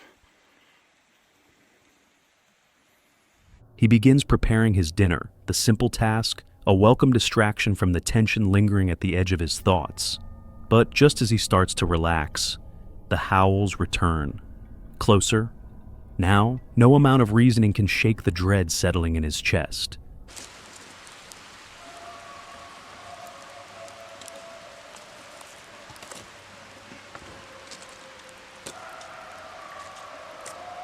Well, the more I listen, the more I think that those are hunting dogs and somebody's out training them. Because I can hear the guy down there now hollering for him to come back or something like that. For a minute he was doing a whoop and it freaked me out because I don't know if you guys watch any other videos on YouTube, but when you're in the middle of the woods and you hear a whoop, that's normally time to get out of the woods, but so far so good. What I'm doing right now is when I was down doing dishes, is I left my knife in the water, so I'm here to retrieve that. There it is. Quietly, Jason steps away from his camp, heartbeat pounding as he searches for a tree far enough to hang his supplies from, away from his sleeping area. It's the safest move, even if the thought of walking alone into the woods is unsettling on its own. With the fire burning low and his preparations complete, Jason finally crawls into his hammock. Still on edge, he listens, straining for every sound in the night. At some point, exhaustion overtakes fear. So right now I'm looking for a place to hang my food bag for the night. It's hard to find any trees with branches close enough to the ground, but I need to find some place kind of far away from camp because not only are these hounds active in the area, but it's also time for bears to start waking up, and we do have bears in this area now. We didn't used to have them for the longest time, but they're starting to make a comeback. And I think this is going to do it. Yep, that'll do it right up there. Okay guys, so whenever you're hanging your food, as a general rule, I would say you always want to go at least 10 feet off the ground, off the standing range for maybe a bear or something like that. And when you hang it off the branch, you don't want to put too much, or you don't want to hang it too close to the branch itself so raccoons can reach down and get into it. You know, about a foot and a half from the branch, and kind of far away from the tree itself. Usually a good way to go. That should be pretty good for the night. Though interrupted by more distant barking and occasional howls, Jason manages to doze off, the steady rhythm of rain pattering against the leaves overhead, lulling him in and out of uneasy sleep. Eventually, dawn breaks. A warm golden light spills through the misty forest canopy. Relief washes over him. The woods are calm, silent. Packing up his gear, Jason can't help but replay the night in his mind. What were those sounds? Coyotes, wild dogs, or something else entirely? He may never know, but one thing's for certain. This was a camping trip he'll never forget. Meet Kat, a devoted nature enthusiast who finds true peace in the wild. Whether she's wild camping, practicing bushcraft, or foraging for her next meal, Kat thrives in solitude, embracing the quiet beauty of the natural world. On her YouTube channel, Wild Cat Adventures, she invites viewers along for the journey, sharing lighthearted, down-to-earth experiences from deep within the wilderness. In this video, Kat sets out on a brand new adventure, hiking into the rugged, windswept landscape of the Peak District in central northern England. Her destination? A long, abandoned mountain house hidden in the hills, where she plans to spend the night alone. What begins as an exciting trek soon unfolds into something much darker, and far more unsettling than she could have expected. It's March 6th, 2025, and the weather couldn't be better. The sky is clear, the air crisp, and Kat's spirit is high as she begins her hike. Her pack is loaded, her boots hit the dirt trail, and all seems right with the world. With each step through the forest, the hum of everyday life fades behind her, replaced by birdsong and the crunch of leaves underfoot. Through the woodland and find the body. Rumour has it this might have been a former cult hangout when it was originally built. Not sure about that one. We're here.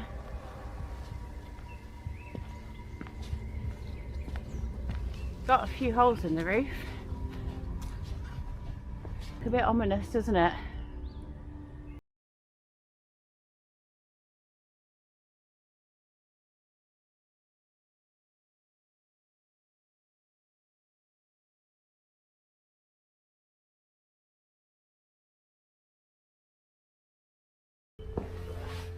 By late afternoon, Kat finally arrives at the house.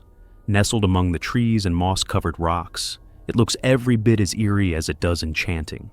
Though there's an undeniable sense of abandonment clinging to the structure, she's undeterred. To her, it's just another chapter in the book of adventure. Without wasting time, Kat sets up her gear while the last rays of sunlight bathe the forest in golden light. I think he's fixed the windows. Second job, fix the roof. Third job, go and get some wood. Quite like this idea here. And what they've done is got a tarp and then used logs on the other side to create a weight so it hangs off. I think I'm going to copy that technique.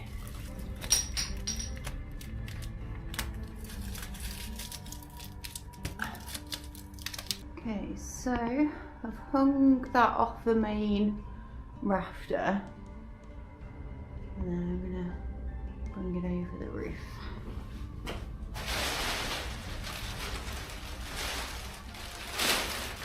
This is going to work here.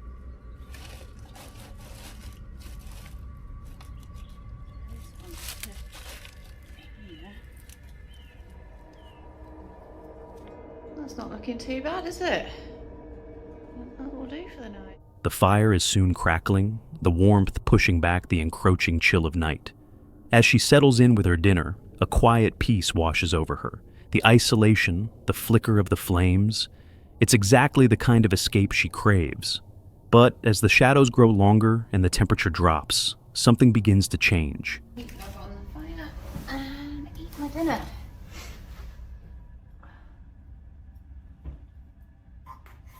Right, good. I recommend. time's about 10 o'clock. It's pitch black in here. It does feel a bit spooky. I've really been on the phone to my friend for quite a long time just to take the edge off the quiet darkness.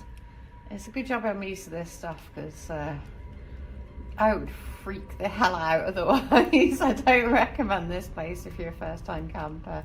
It is freaky in here. Yeah, but I'm going to put something on the Kindle anyway and go and get in bed. Right then, all in bed. Hopefully I'll be alright. And I will see you in the morning. At first, it's just a subtle feeling, an odd sense that she's no longer alone. The once soothing silence now feels heavy, almost watchful. Unfamiliar noises echo faintly in the distance, branches snapping, soft thumps, what might have been a whisper carried on the wind. But the true turning point comes when she discovers something chilling, pages from a Bible, partially burned and singed at the edges, as if someone had deliberately tried to destroy them. The sight sends a cold shiver down her spine. Combined with the strange noises and mounting sense of dread, the discovery feels like a warning. Despite her unease, leaving in the middle of the night isn't a safe option. Eventually, she crawls into her sleeping bag, hoping exhaustion will win out over fear. Sleep does come, but it's restless. The sense of something unseen, something off, never quite leaves. Every creak of the old walls, every rustle of the wind outside seems to carry weight. Though she makes it through the night, Kat wakes feeling drained and on edge, as if the house itself had pressed on her mind. Place, honestly. As soon as you step inside, it's got such a heavy atmosphere. And then I came out like during the night, and even though it was dark outside, I was like, oh. Yeah, definitely will not be camping in this place again. No way. Even now, I've got this sensation of being watched from the doorway. I'm not somebody who's like sensitive. Like, I've never had any experiences with ghosts. I think I'm just not a particularly sensitive person. You know, some people are more receptive. Yeah, but yeah, it had me on edge. This place all night. I was just like looking about and looking for shadows and listening for noises, and yeah, not what you want when you're on your own. But stuff up here, honestly. I mean, who draws this stuff? All packed up, ready to go. I keep looking at that corner, like all night. That was the corner that kind of gave me the heebie-jeebies. This place, honestly, once it goes dark, yeah, I won't be stopping here again, even though it is local to me. But nah, you're all right, thanks. Not when people start burning bits of the Bible. Like, I'm not scared of ghosts. I'm not scared of people. I'm not scared of spiders. There's not a lot I'm scared of, but you don't know like what people have been trying to summon up in this sort of place. You know, obviously nothing good if you're burning the Bible. So yeah, anything that's here, you're not allowed to follow me home, okay?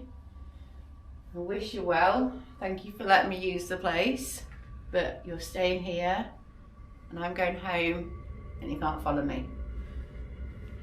Don't know if I believe in this stuff, but it can't hurt to say these things. With morning light comes a sense of relief. Kat packs her things quickly, eager to put the strange night behind her. As she retraces her steps through the forest, the oppressive feeling finally begins to lift.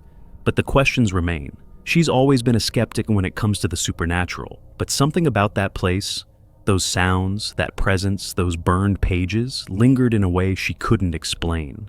It was more than just a spooky night in an abandoned house. It was unsettling, unnatural, and it's left her wondering whether some places truly do carry echoes of the past, echoes that don't want to be forgotten. Meet War, the creator behind the TikTok account Motowins, where he shares a mix of exciting adventures, fun moments, and lighthearted clips from his travels. His content usually brings smiles and a sense of wanderlust. But in March 2023, War posted something entirely different, something that shook him to his core. The video was captioned with just 2 chilling words: help and skinwalker. From the very start, it was clear this was no ordinary post. The clip opens with War trekking through the forest, carrying his bike as he makes his way toward a remote destination.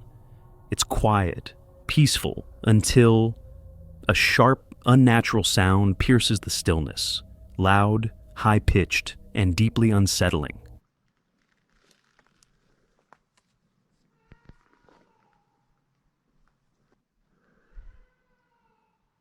Hello? It wasn't the bark of a fox or the howl of a wolf. This was something else entirely. War pauses, clearly shaken. He scans the woods, trying to identify the source. Then he does something simple. He calls out, "Hello?" That's when it all changes. Something moves, fast, nearby. The strange sound erupts again, louder, more aggressive, and far too close for comfort. Panic sets in instantly. War doesn't wait to investigate. Gripped by fear, he rushes to get out, pushing through the woods as quickly as possible, trying to escape whatever might be lurking in the trees. Then, the video cuts out.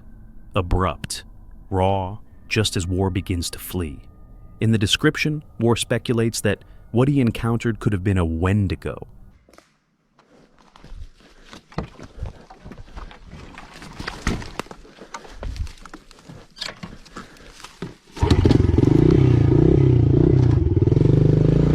A terrifying creature from indigenous folklore, said to be a person cursed and transformed into a monstrous entity after resorting to cannibalism.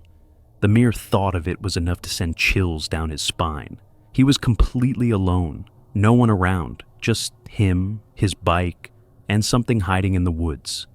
To this day, the source of those disturbing sounds remains a mystery.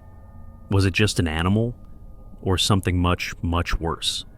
Some questions are better left unanswered.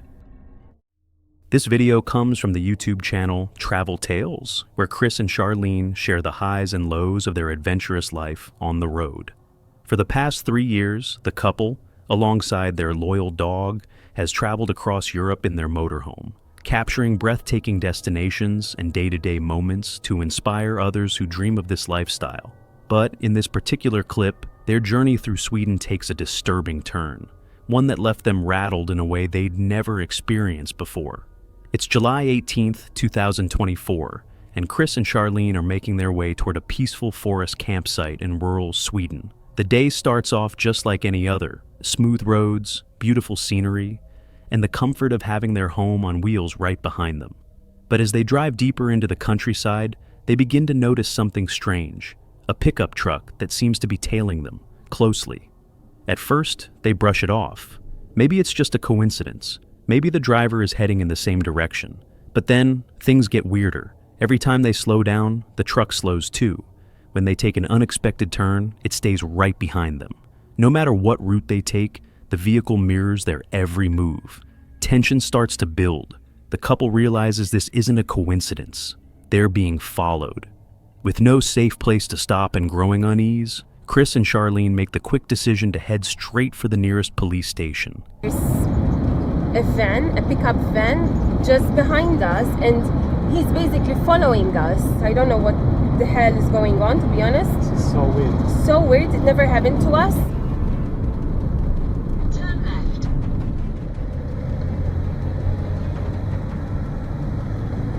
First I thought I was being paranoid because I was slowing down, he was slowing down, and I was speeding up and he was speeding up, and now when we just went to turn, he came after us, and then we went back, and he came after us again. So he's definitely following us, and we're about half an hour away from the city, and I think we're just going to call the police now and head there to the keep driving, the main road. Luckily we realised about it and didn't go into the forest. Oh my god, I'm just calm down, just dial the number because we need to call him. So basically we're driving right now in the forest. We're heading to Halmstad. We are 26 minutes away, and there's a van behind us, a pickup truck, and he's following us.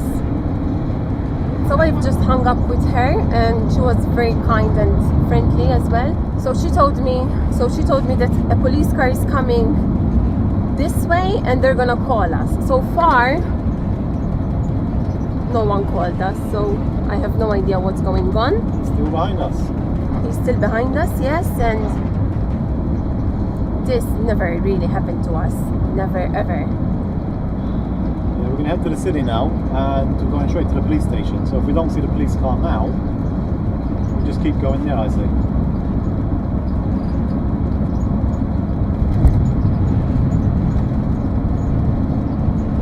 And this is not a joke. He's been driving about 30 minutes behind us.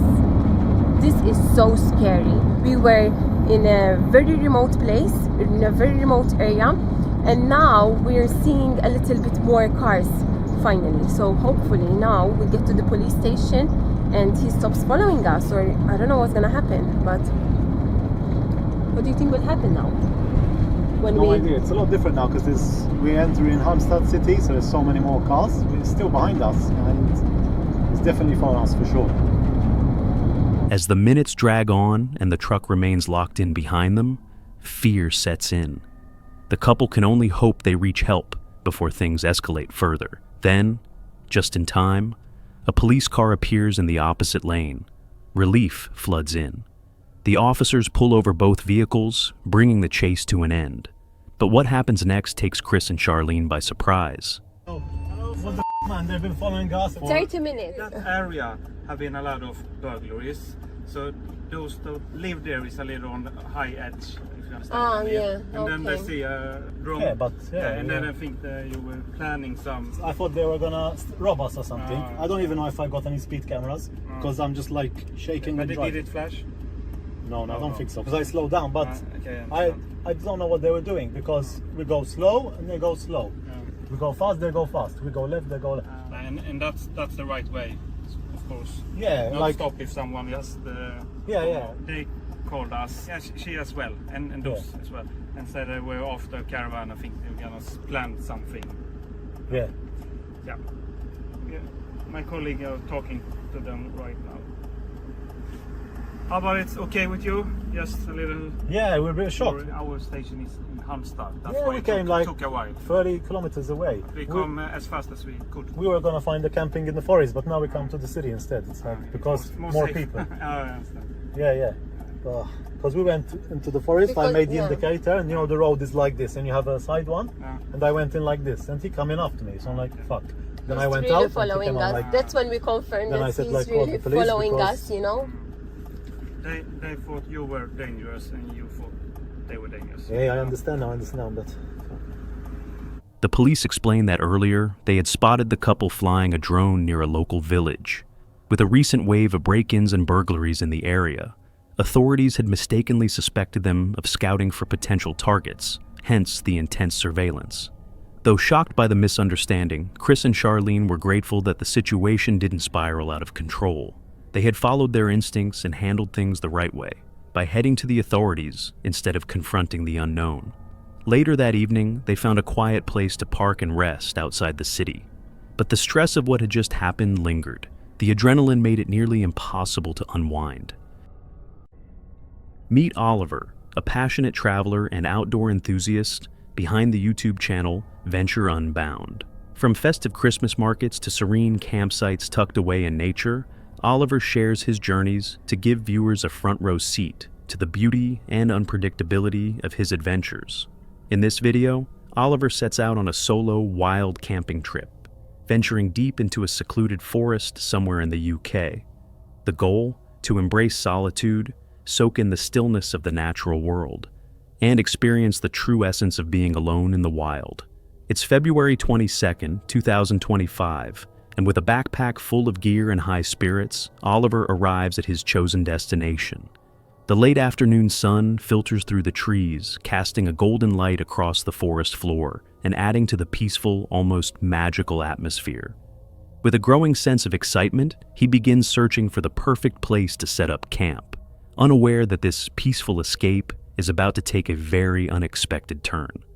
We're just trying to find a comfortable spot now.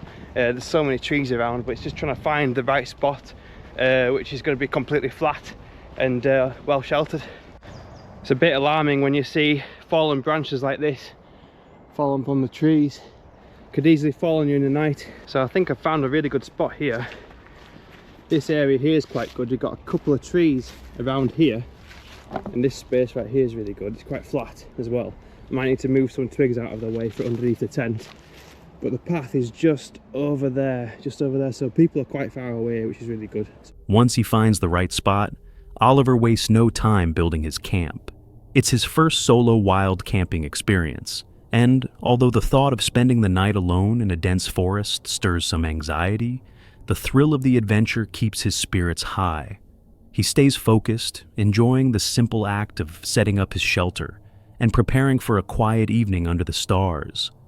As dusk approaches and hunger sets in, Oliver cooks dinner and tries to relax. But despite the comforting warmth of his meal, a subtle sense of unease creeps in. The deeper the night gets, the louder the forest seems. Every rustle, every distant crack of a branch feels amplified. He reminds himself it's just nature doing what nature does, but the feeling of vulnerability lingers. Still, he pushes forward, determined not to let fear take the spotlight. After all, solo camping was meant to challenge him. This is what it's like when it's pitch black. This is what it's like when it's the lantern on, and it's very creepy. Like when you need to go to the toilet in the night, it's so spooky. Like you just see a random tree just dotted there, and it's so like, whoa! It's like a person stood there, but yeah, it's quite a creepy feeling when it's dark like this. So I'm gonna get some sleep now and test it out, see how it goes, see if I get some sleep. Last time when I was in the hammock tent, I only had about 2 hours sleep. That wasn't the best night ever, really. But we'll see how this one goes. It's not a hammock tent, it's a lay flat, you know, on the ground tent. So we'll see how it goes, and I will see you guys in the morning. He takes a deep breath, trying to calm his nerves. Outside, a camera he had set up continues to record, intended to capture wildlife passing through his camp. But what it ends up catching is something entirely different. Turn around, there's somebody sleeping in the tent behind me.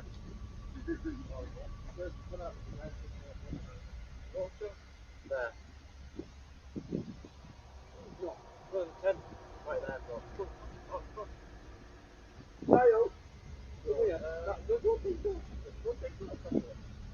Hello?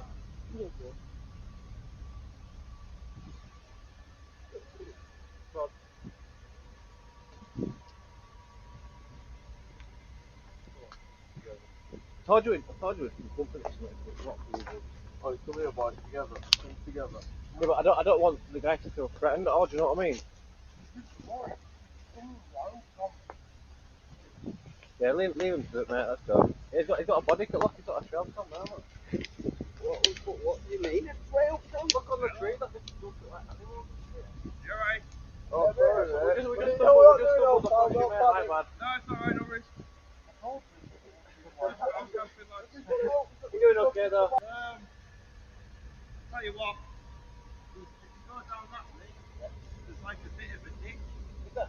Yeah. Like a bit of a crater? Just keep going, there's like looks like a building or something. Oh, okay. Have a look at it. Oh, thank you. Like a circular brick sort of thing. Sometime after midnight, Oliver is jolted awake. Voices, footsteps, flashlights. A group of people is walking right past his tent. His heart races. Still groggy, he freezes, trying to process what's happening. Lights flicker against the tent walls. Multiple voices echo through the trees. For a few terrifying seconds, Oliver thinks the worst. But as he listens closely, he realizes the voices don't sound aggressive. They're just people, most likely fellow campers or night hikers, wandering through the area.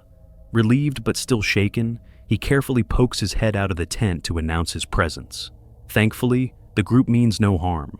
They're just passing through. No confrontation, no danger.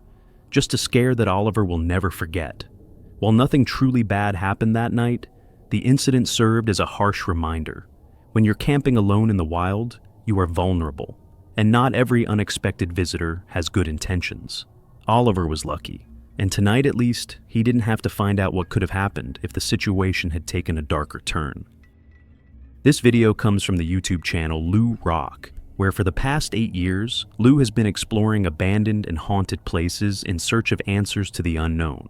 What began as a skeptic's curiosity has evolved into a chilling journey that's convinced him there's far more to the afterlife than most people are willing to admit. In this particular video, Lou teams up with his friend Noah to explore a house infamous for its dark and violent past. Once believed to be a stash house for the Hells Angels, where 3 gang members allegedly hid out after committing multiple murders, they thought they were stepping into just another creepy location. What they found was something else entirely. It's July 26th, 2018.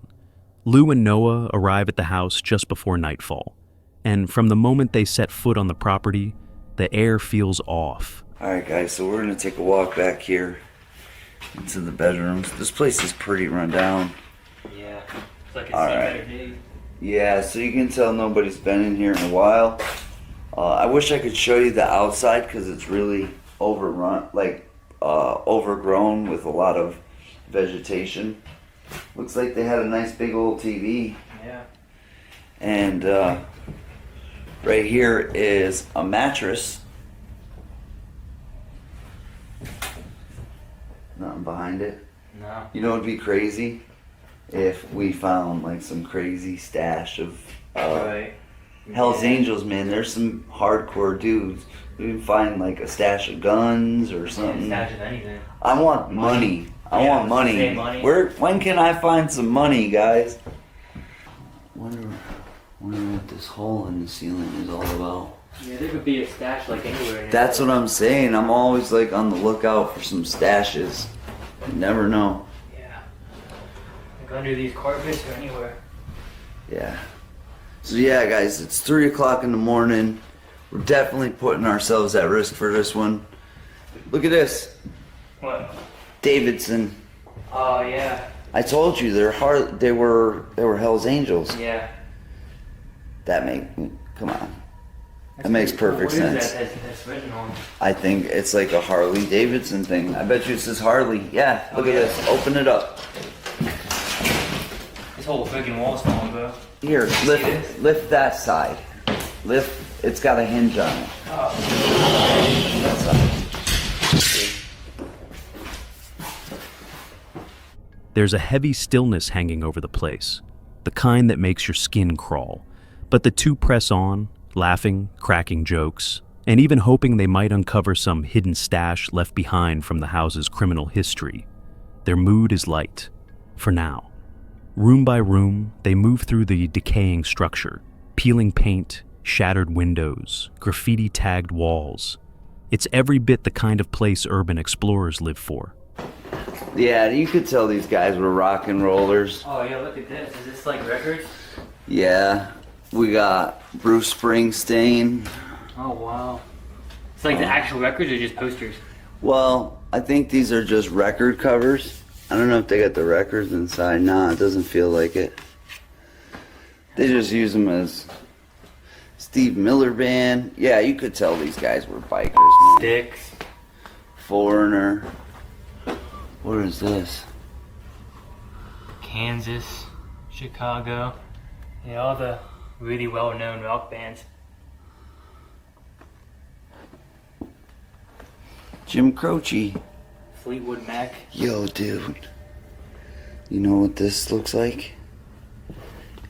What? This is like a wool blanket almost.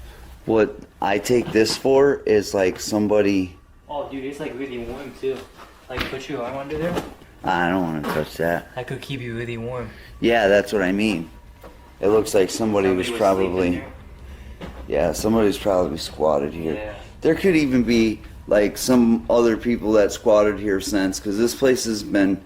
They got busted, I think it was like 2 years ago, 2.5 years ago.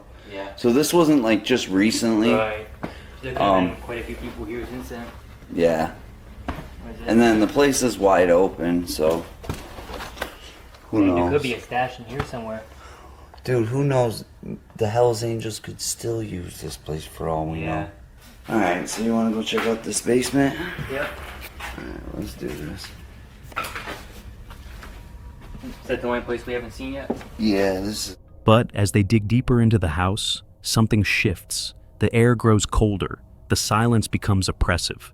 Still, they push on, until there's only one place left to explore: the basement. Hopefully find some treasure down What's here. this, dude? Look above you. Oh. A Garmin. Oh, dude. I didn't know it was a dash in there. Is this a USB? It is oh, this is the old school USB. You know what's funny is I got things that use that. I'll actually, I don't think they're gonna be using it. Is that stealing? Oh, and this is the thing that sticks it. This is like, yeah. Sticks the GPS to the dash or whatever. I'm leaving it. They're just gonna, you know what I mean? Yeah. Even though it'll go to the trash, somebody will say I'm a thief or something. You ever want to take anything from these places? Yo, dude. What? Yo, dude. What? There's some freaking guy down here. What do you mean there's some guy down there? There's a fucking guy right here. He's up. There's a fucking guy right here. What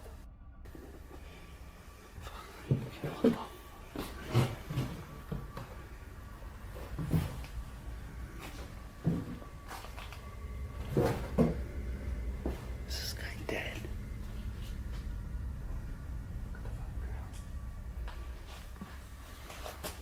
Needle right there. Is this guy fucking dead? Dude, is he dead? Yeah, I got my knife. Don't look like he's breathing. Down there, in the pitch black, they make a shocking discovery. A man, lying motionless on the cold basement floor. At first, they think the worst. Their instincts kick in. Should they call an ambulance? Is he alive? Is he armed? Caught between fear and confusion, they attempt to speak to him. No response. Then, something shifts. Yeah. Well, there's a freaking needle on that guy right there. So he might have overdosed. Look at his cigarettes burning his pants. What the hell? He passed out. You got your knife, right? Yeah. I got it. I got my knife out. Hey, bud. Hey, bud. Dude, is that vomit in his mouth?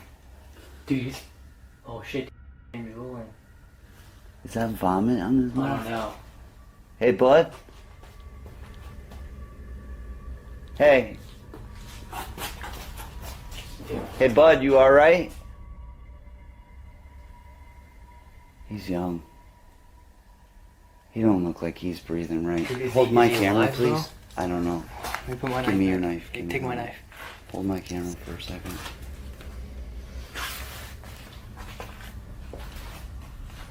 Hey, buddy. Hey, bud. Yeah. Yeah? You okay? Don't do any sudden movements here. Oh, yeah? Oh shit. Oh dude, let's get out of here, bro. You alright, dude? Yo, man, Dude. I'm trying to help you here. Dude, I'm getting ready to bounce. I'm trying to help you out here, bro. Back up. I swear I'll kill you right here.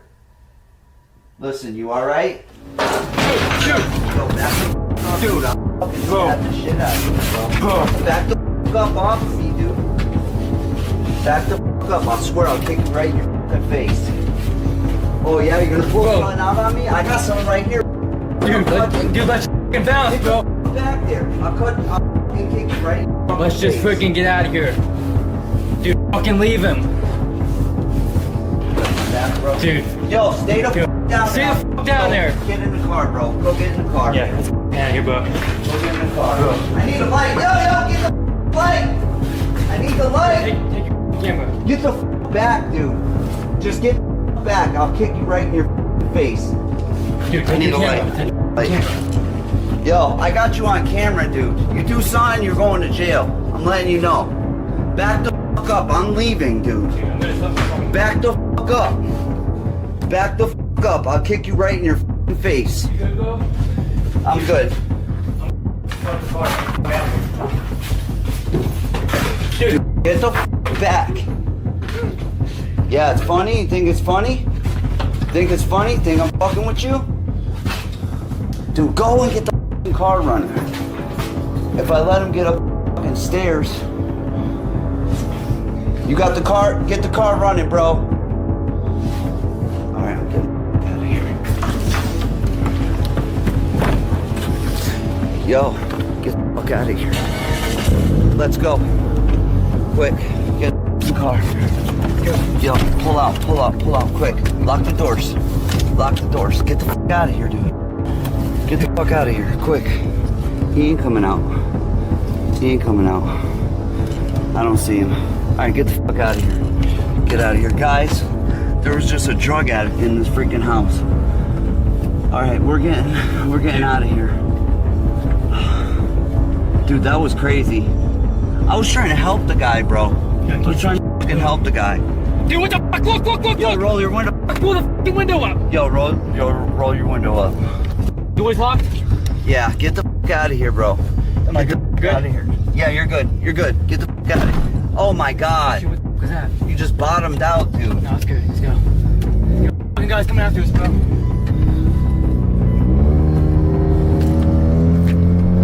What the fuck? Dude, what the fuck? The moment spirals fast. The energy in the room turns from eerie to dangerous. Realizing this could escalate quickly, Lou and Noah make the decision to get out, fast. Adrenaline coursing through their veins, they rush back through the house and escape into the night. Outside, breathless and shaken, they try to make sense of what just happened. What started as a casual exploration had taken a dark and unexpected turn. They went in chasing thrills and curiosity. They left with a story they'll never forget. The experience was a chilling reminder. In the world of abandoned places and forgotten history, you never truly know what or who you might find. Meet Tom, an outdoor enthusiast and the creator behind the YouTube channel Tom's Trails. From in-depth gear reviews to immersive wild camping adventures, Tom's channel is a go-to destination for nature lovers seeking inspiration and a closer connection with the great outdoors. In this video, Tom is joined by his friend Matt as they head deep into the wilderness for a wild bivvy camping trip. Their goal? To disconnect from the chaos of daily life, reconnect with nature, and experience their first night sleeping in minimalist bivvy shelters, far from civilization. It's March 1st, 2025, and the two friends are full of excitement as they begin their hike into a dense, remote forest. The trail ahead is quiet and untouched. The deeper they go, the more peaceful everything feels. Birds chirp overhead, the wind rustles through the trees, and the weight of the outside world seems to fade away. Eventually, they find the perfect clearing, isolated, serene, and surrounded by towering trees. Let's go a little bit further that way. Yeah.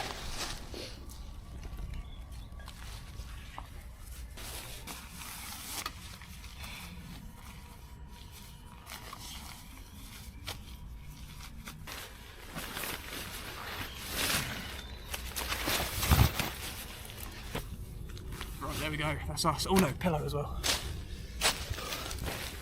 Here we are. All set and ready to go. Lucky has fire pot, also pasta bolognese. Beautiful. Francesca said this looked a bit like a coffin when I set it up in the living room. With the sun starting to dip below the horizon and long shadows stretching across the forest floor, Tom and Matt begin setting up camp. They work quickly, racing the fading light, and soon their bivvies are ready. With camp complete, they sit down for dinner beside a small fire. The atmosphere is peaceful, almost perfect. The warmth of the flames, the rustling leaves, and the gentle hum of nature create a calm, almost meditative moment. For now, everything feels exactly as they had hoped, but that peace wouldn't last.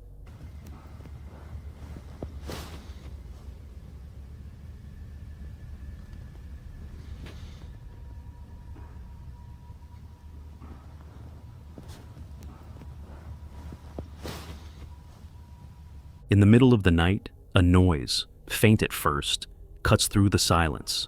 A banging sound. Startled, both Tom and Matt wake up instantly, their hearts racing as the sound grows louder. They lie completely still, listening.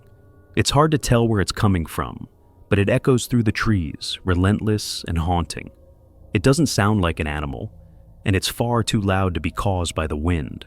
The noise continues again and again, as if someone, or something, is slamming something heavy out in the darkness. Neither of them dares to get out of their bivvy. The vulnerability of being fully exposed in the forest is suddenly very real. Sleep becomes impossible. For hours, they lie there wide awake, whispering guesses to each other, trying to make sense of what they're hearing. Every crack of a twig, every gust of wind feels magnified. The banging eventually fades, but the fear doesn't. By the time the sun finally rises, Tom and Matt are exhausted. The peaceful camping experience they had envisioned had turned into something far more unsettling. After a quick breakfast and a silent, uneasy pack-up, they leave the forest behind, the joy of the adventure somewhat dulled by the eerie encounter. This video was captured by Angelo, a popular YouTuber known for his channel Exploring with Angelo. One night, Angelo, along with his friend Lomar and his dog Kia, decided to camp deep in a remote part of Nova Scotia, an area already notorious for a famous Bigfoot sighting. They were looking for an adventure, but it quickly became clear the adventure found them. Right from the start, the video sets an eerie, horror movie atmosphere. Gloomy skies, thick fog, and complete isolation. At first, everything seems normal as they set up a clever tarp shelter and start cooking. But that sense of safety doesn't last long. Damn. Moments ago, it literally just started pouring. So we're just trying to kind of wait it out. Hopefully it'll pass. This kind of sucks. Big time. Yep. Look at this. This is insane. Of all nights, we had to come and film tonight, right? Damn. Well, Kia doesn't seem to mind. The first unsettling moment comes when Angelo ventures alone to check out an abandoned-looking cabin nearby.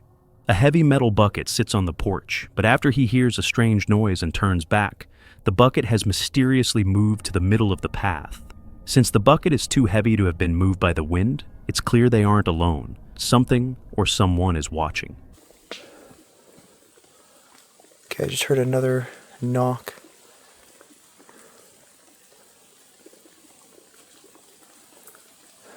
Damn, this rain. Bigfoot?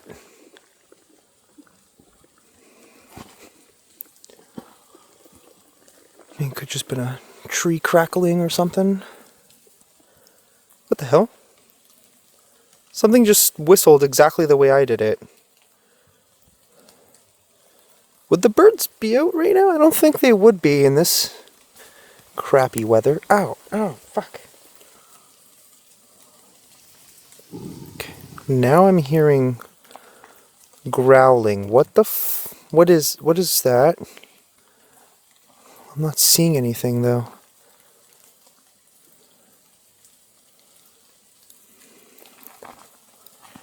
Okay. You know what? We're just gonna backtrack for a moment. What is that?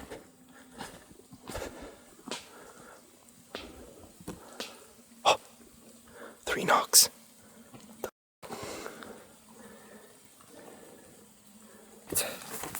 Let's head back. Faced with a flooded campsite and what feels like an active hunt by an intelligent creature, Angelo and his friends make the smartest move, packing up and leaving. They didn't capture a clear image of Bigfoot, but they caught something just as terrifying. Alright guys, well, we've been here basically forever. I think we've legit been here for 12 hours at this point. Yeah, it's been literally all day. We definitely heard something out here. I can't definitively say whether that was or was not Bigfoot. It very well could have been. I don't really know. We were actually going to sleep here tonight, but seeing as how it's so muddy now, like literally everywhere we step, it's just gross. So we're going to pack it in and head back. But it was definitely a good adventure. We camped out for a long time. Was this a genuine Sasquatch encounter? Or is there another explanation? Drop your theories in the comments below.